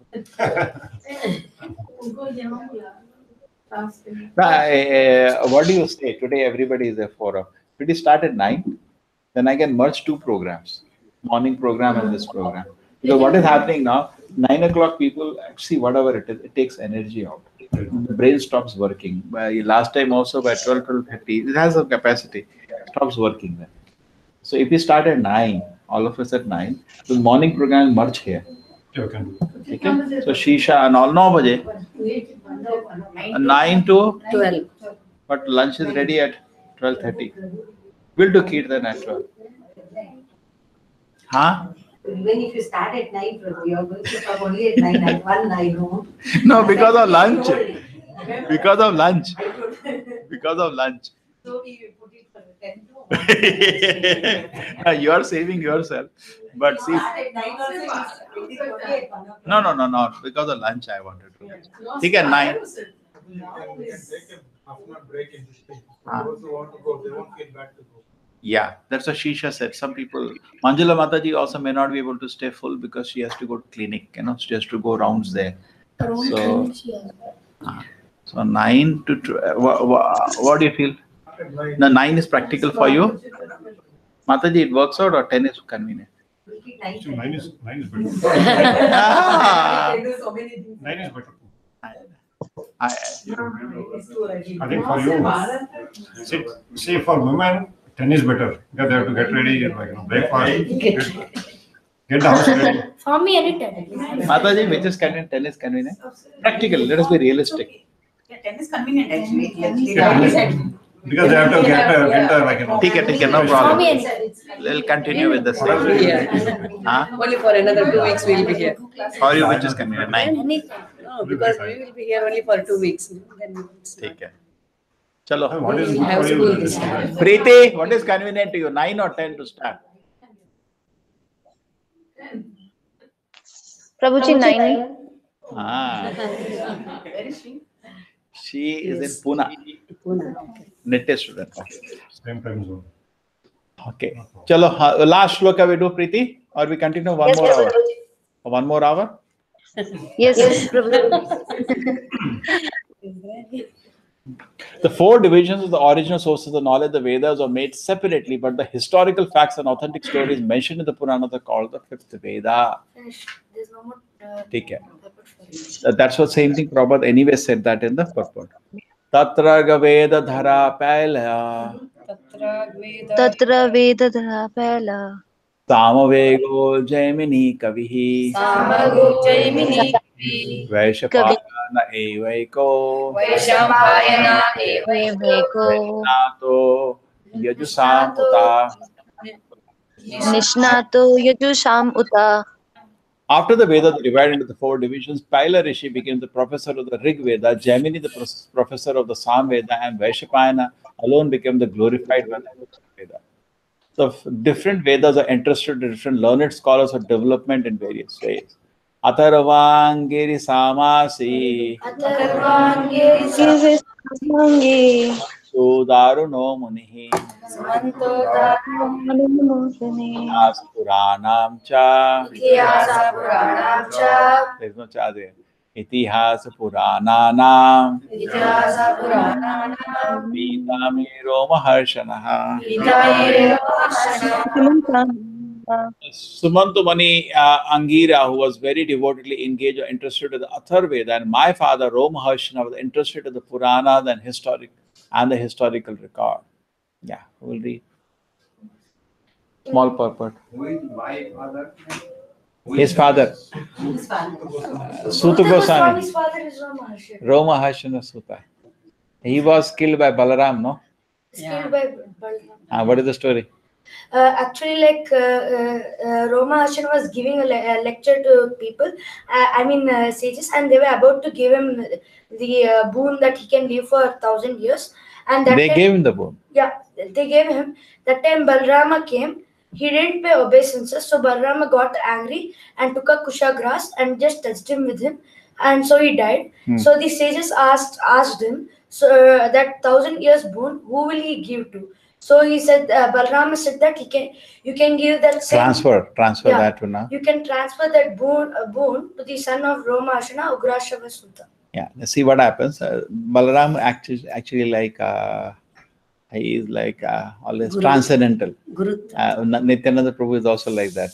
Sometimes that is called something very difficult to understand sometimes. Very Guru Tattva. Yeah, he's a Guru Tattva. So basically, what happened when he is talking about Krishna, just like we are talking about Krishna. Suppose Krishna comes here and we continue talking. Arey Baba, Krishna has come now. We are talking about him only. So that was a mistake on the part of Romaharshana Suta. And Balaram came and he just touched with the grass in his heart and he died. Kusha grass, and he died. Just by that, he died. And then the sages said, what have you done? So Balaram said, should I make him alive? He said, no. Don't undo what you have done. Yes. First they asked, Balaram said, if you want, I make him alive now. They said, no.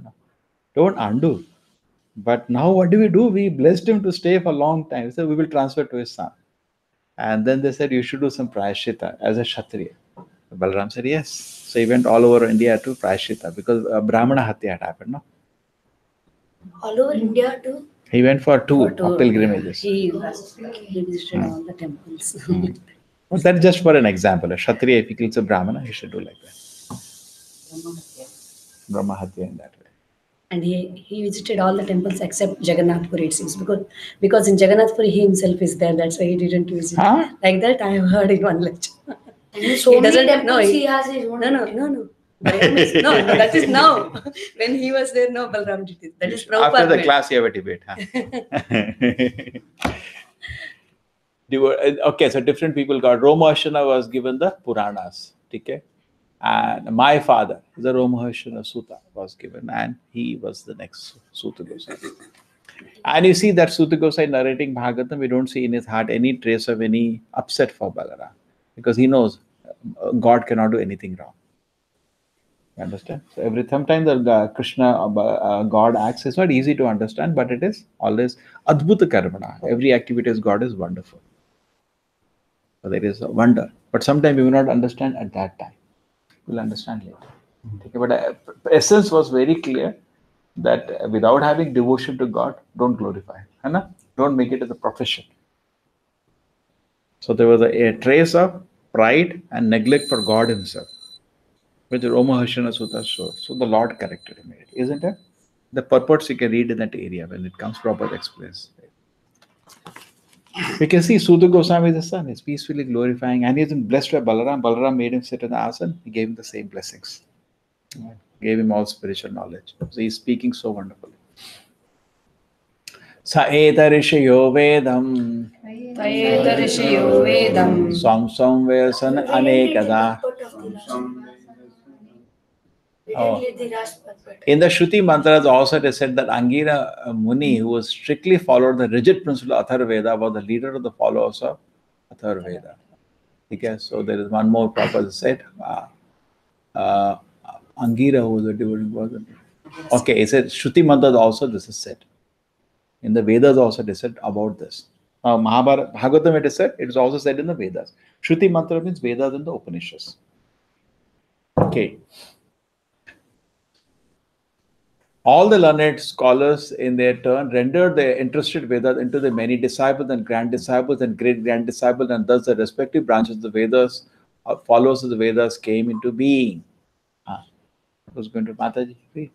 Purport by Srila Prabhupada. The original source of knowledge is the Vedas. There are no branches of knowledge, either mundane or transcendental, which do not belong to the original text of the Vedas. They have simply been developed into different branches. They were originally rendered by great, respectable, and learned professors. In other words, the Vedic knowledge, broken into different branches by different disciplic successions, has been distributed all over the world. No one, therefore, can claim independent knowledge beyond the Vedas. So Veda means knowledge. So originally all knowledges come from the Vedas and it is being developed around the world. Ta eva Veda durmedhe dharyante purushayata evam chakara bhagavan vyasa kripana vassalaha.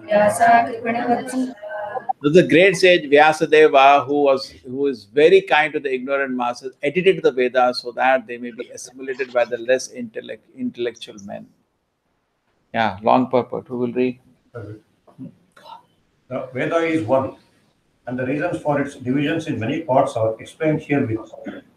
The seed of all knowledge, or the Veda, is not a subject matter which can easily be understood by any ordinary man.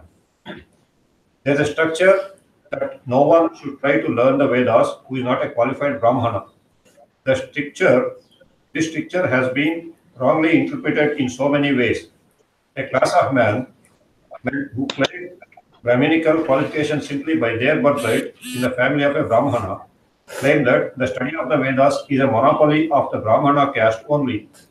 Another section of people take this as an injustice to members of other castes who do not happen to take birth in a Brahmana family. But both of them are misguided. The Vedas are subjects which have to be explained even to Brahmaji by the Supreme Lord. Therefore, the subject matter is understood by persons with exceptional qualities of goodness. Persons who are in the modes of passion and ignorance are unable to understand the subject matter of the Vedas. The ultimate goal of Vedic knowledge is Sri Krishna, the personality of Godhead. This personality is very rarely understood by those who are in the modes of passion and ignorance. In the Satya Yuga, everyone was situated in the mode of goodness. Gradually, the mode of goodness declined during the Treta and Dwapara Yugas, and the general mass of people became corrupt. In the present age, the mode of goodness is almost nil, and so far, the general mass of people, the kind-hearted, powerful sage Srila Vyasadeva, divided the Vedas in various ways so that they may be practically followed by less intelligent persons in the modes of passion and ignorance. It is explained in the next shloka as follows. Trishudra Dvija Bandhuna Raina Shruti Gochara Karmashreyasi Mudhana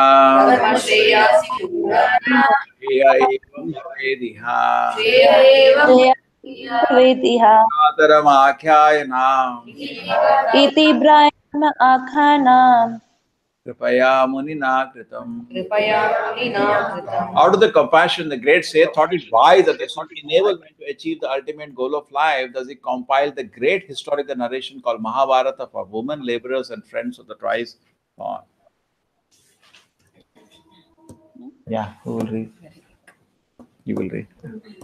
The friends of the twice-born families are those who are born in the families of Brahmanas, Kshatriyas, and Vaishyas, or the spiritually cultured families, but who themselves are not equal to their forefathers. Such descendants are not recognized as such for want of purificatory achievements.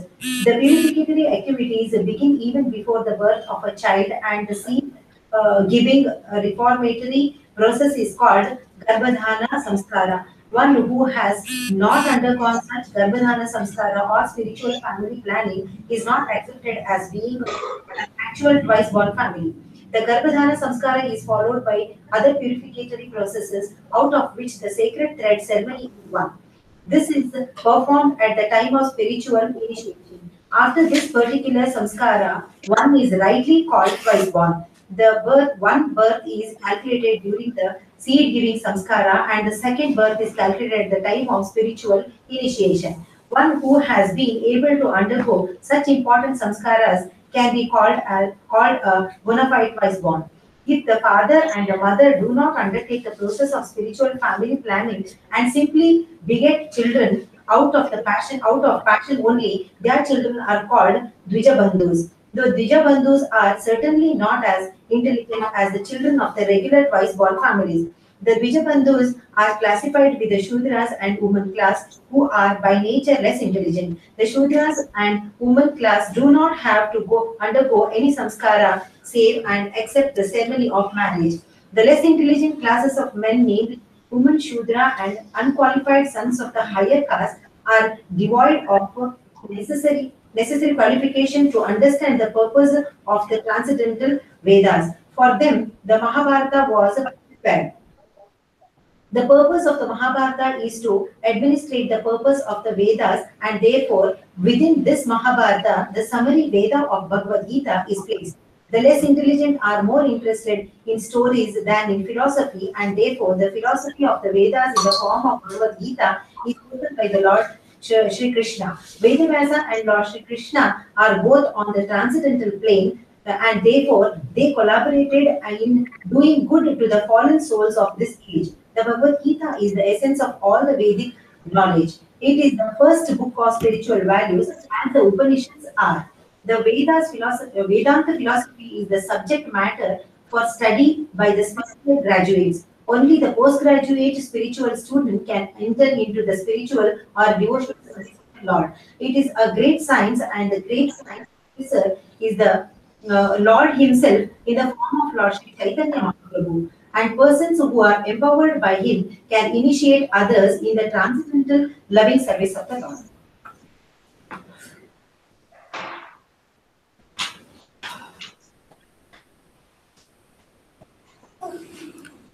So what is the meaning of this? So he gave, it's easy to understand, Mahabharata. He compiled Mahabharata because Vedas means philosophy. Philosophy is very difficult. Mahabharata is a nice story. Correct? You see, when Mahabharata serial is there, everybody will go and run. And you say there is Gita philosophy, how many people will open the TV? Nobody will open. More interested in story. So that's the way the Vedic teachings could be taught. And within the Mahabharata, he kept Bhagavad Gita.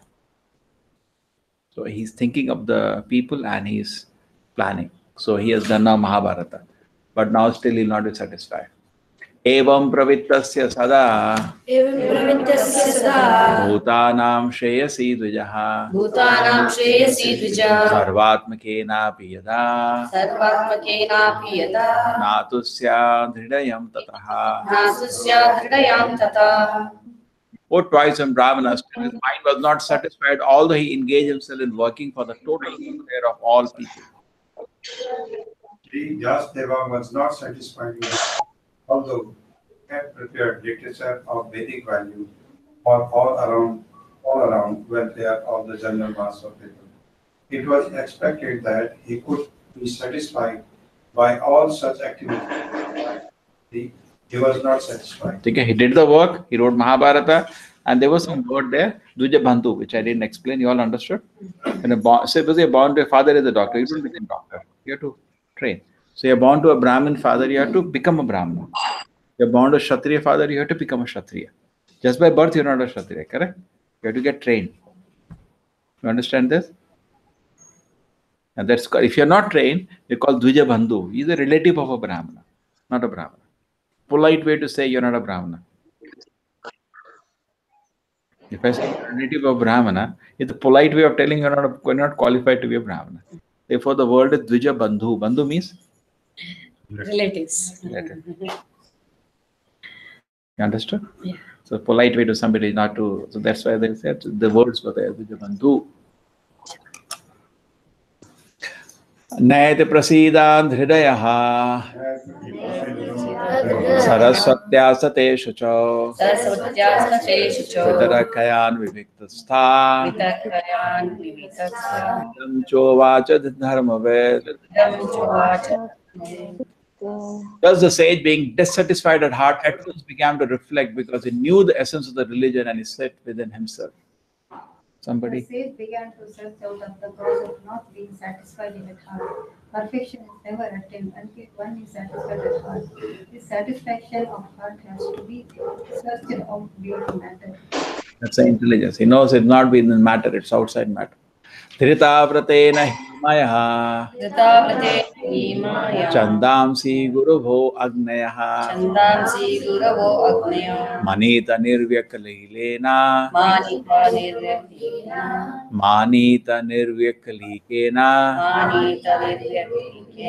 grihitam chanushasanam bharata vyapadeshena hi amnayarthascha pradashitaha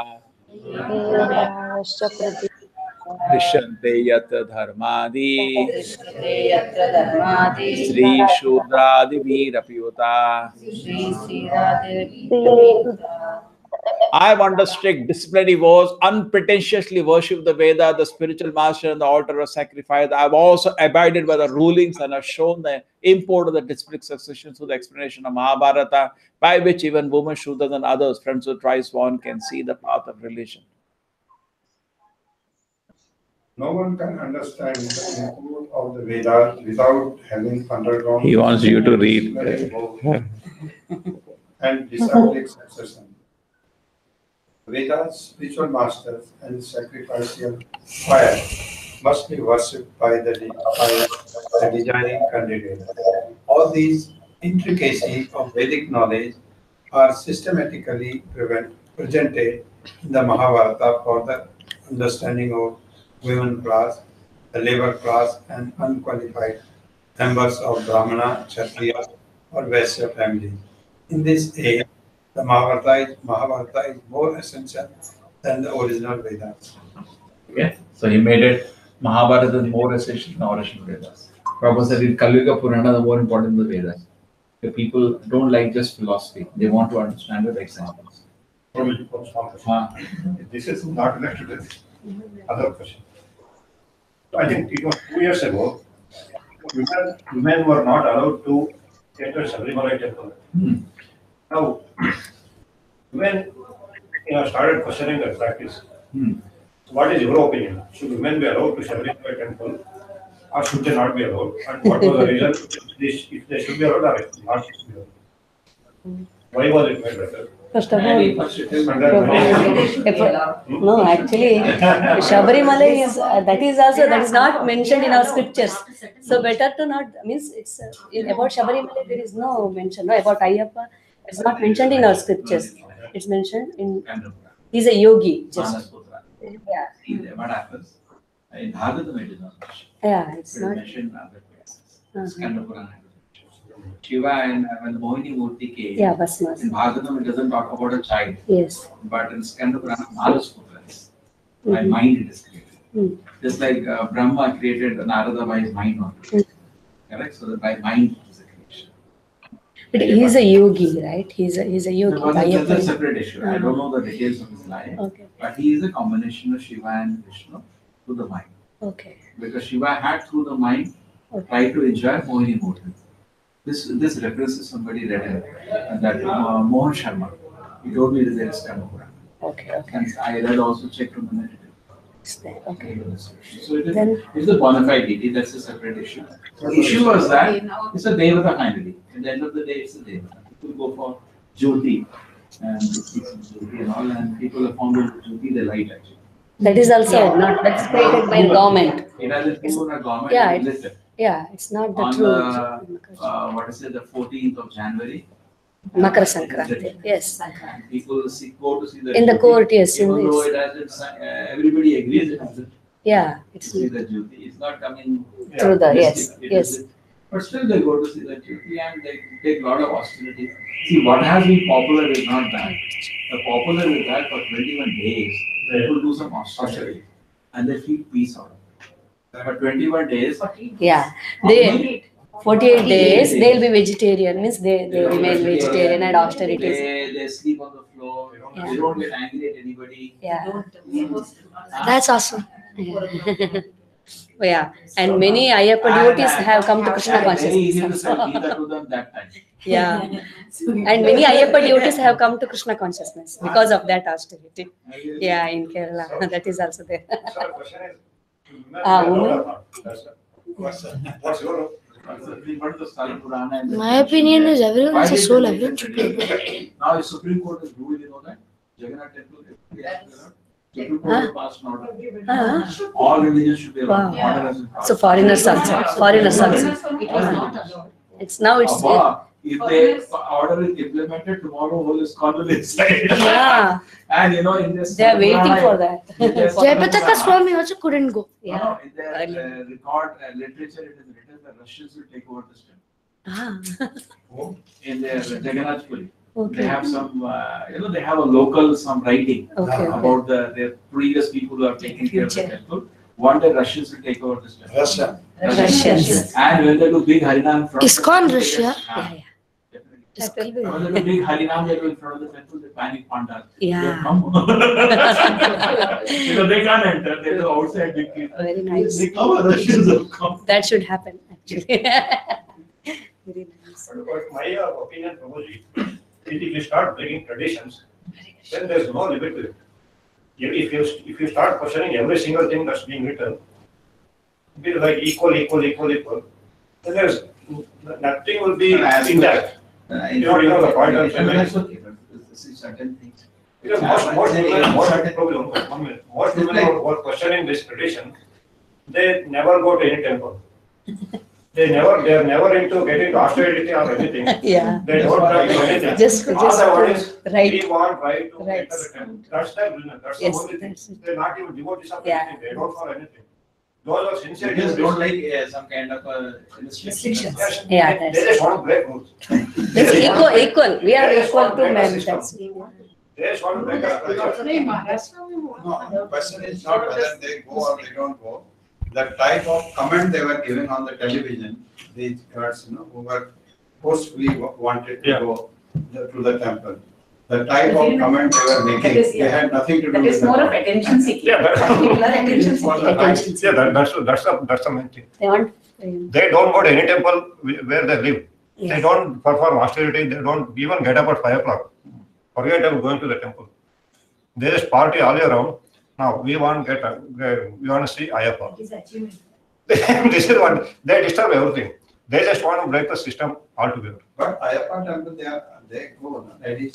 Ladies go, certain age. But some want to go, some don't want to go. Only for Shabarimala there is a restriction.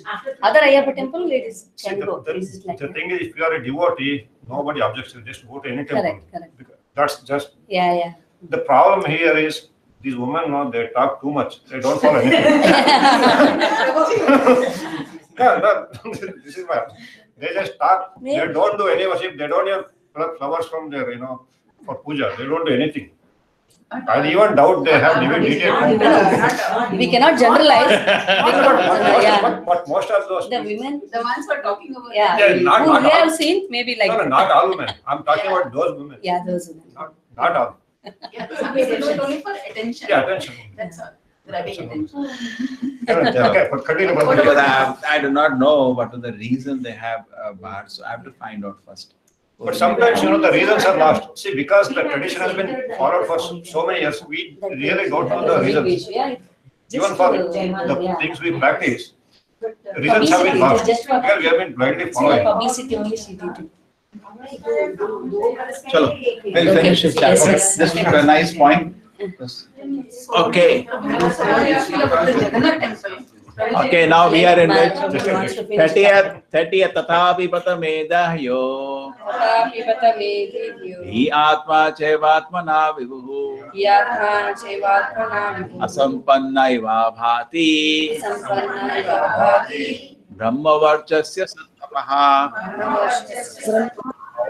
I'm feeling incomplete, though I myself am fully equipped in everything required by the Vedas.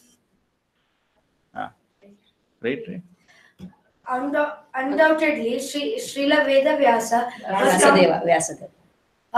Srila Vyasadeva was complete in all the details of Vedic achievements. Purification of the living beings submerged in matter is made possible by the prescribed activities in the Vedas. But the ultimate achievement is different.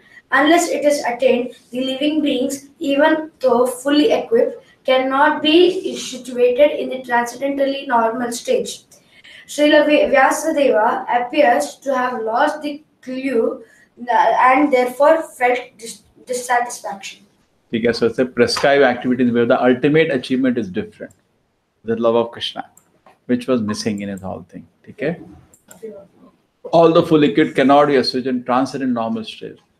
So he somehow, in all the details of writing of the Vedas, he forgot to glorify the Lord focused way. He glorified here and there, all the Puranas, but not focused glorification of the Lord. He got lost into dharma, artha, kama, moksha too much. Kim va bhagavata dharma na prayena nirupitaha priya paramahamsanam hi achyuta priyaha. This way because I did not specifically point out devotional service of the Lord, which is dear both to the perfect being and to the infallible Lord. The dissatisfaction which was being felt by Srila Vyasadeva is expressed herein in his own words. This was felt for the normal condition of the living being in the devotional service of the Lord. Unless one speaks in the normal condition of service, neither the Lord nor the living being can become fully satisfied. This defect was felt by him, and Narada Muni, his spiritual master, teached him. It is described as follows. This was felt for the normal condition. So normal condition living entity is devotion service.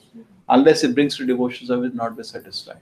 And the same for us also. In our life and so many duties, details, everybody, don't forget devotion service.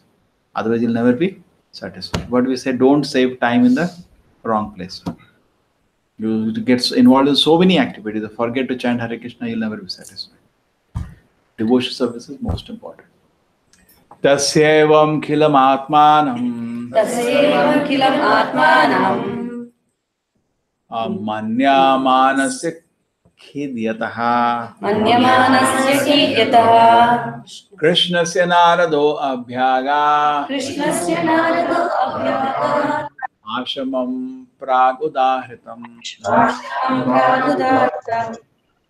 As mentioned before, Narada reached the cottage of Krishna Tapan and Vyasa on the banks of the Saraswati, just as Vyasadeva was regretting his defects. Yeah. The vacuum felt by Vyasadeva was not due to his lack of knowledge. Bhagavata Dharma is purely devotional service of the Lord to which the monist has no access.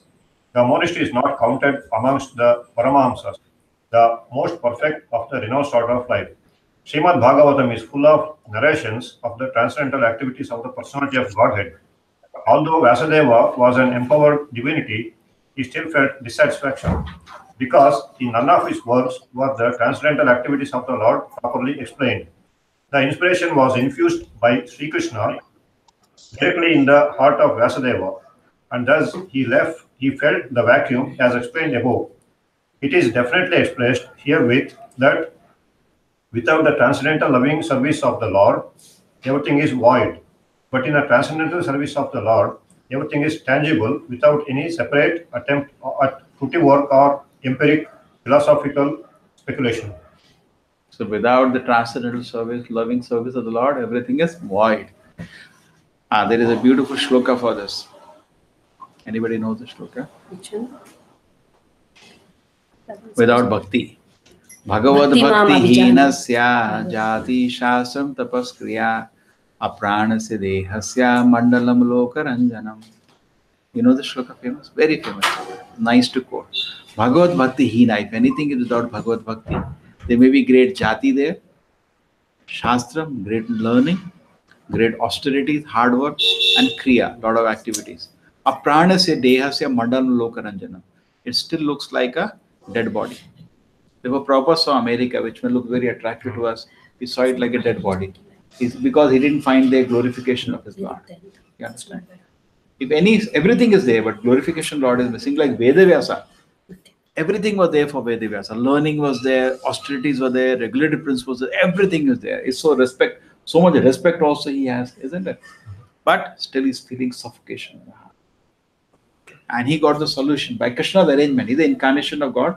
Krishna's arrangement, it is going on. He will be instructed now. Tam avignaya sahasa. Tam avignaya sahasa. Pratyutha gatam munihi. Pratyutha gatam Muni. Namasa vidivam. Jayamasa Vidam. Surapujitam. Naradam Surapujitam. Naradam At the Surapujitam. auspicious arrival of Sri Narada, Sri Vyasadeva got up respectfully and worshipped him, giving him veneration equal to that given to Brahmaji, the creator. Iti names Brahma, the first creator living being. He is the original student of us, the professor of Vedas. He learned it from Sri Krishna and taught Narada first. The Narada is the second Acharya in the line of spiritual disciple succession. He is the representative of Brahma, and therefore he is respected like Brahma, the father of all Vidis. Similarly, all other successive disciples in the chain are also equally respected in representatives of the. Then the Bhaktivinoda purport of the first canto, 4th chapter, Srimad Bhagavatam entitled Appearance of Narada. You all saw the photo which I sent you today? Appearance of Narada? Exactly, it is like this. Here it is.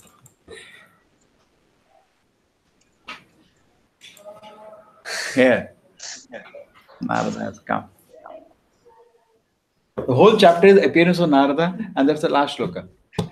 Prabhupada is basically welcoming him. Narada comes with the Bhagavatam and he instructs Vedavyasa. And you see that he's floating in the air. He doesn't need, gravity doesn't act on him. Even Vedavyasa can fly if he wants. He's also very powerful. But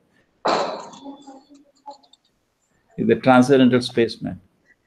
The body is totally spirit. The Veena Krishna gave him this Veena.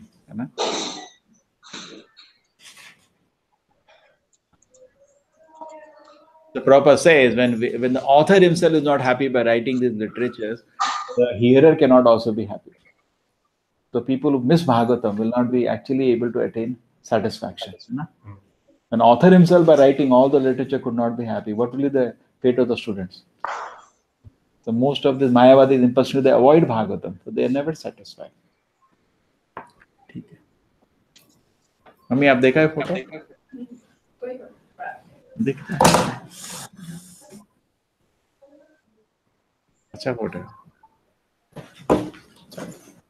Srila Prabhupada की जय, श्रीमद् भागवतम की जय। We did one chapter today somehow.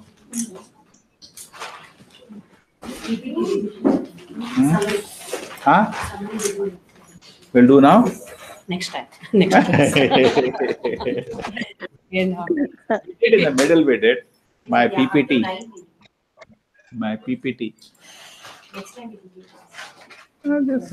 Slides you can see.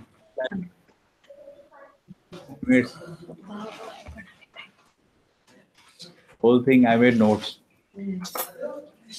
What your hands paint typing? No, cut and paste. This is not waiting. Oh, okay. But some work is and there. take that there and keep it there. Okay. Hare Krishna, Prabhuji. Hare Krishna, Hare Krishna. Hare Krishna, Hare Preeti. Krishna. Night you are coming? Prabhuji, where I have to come? No. That is a Krishna book reading. Krishna book.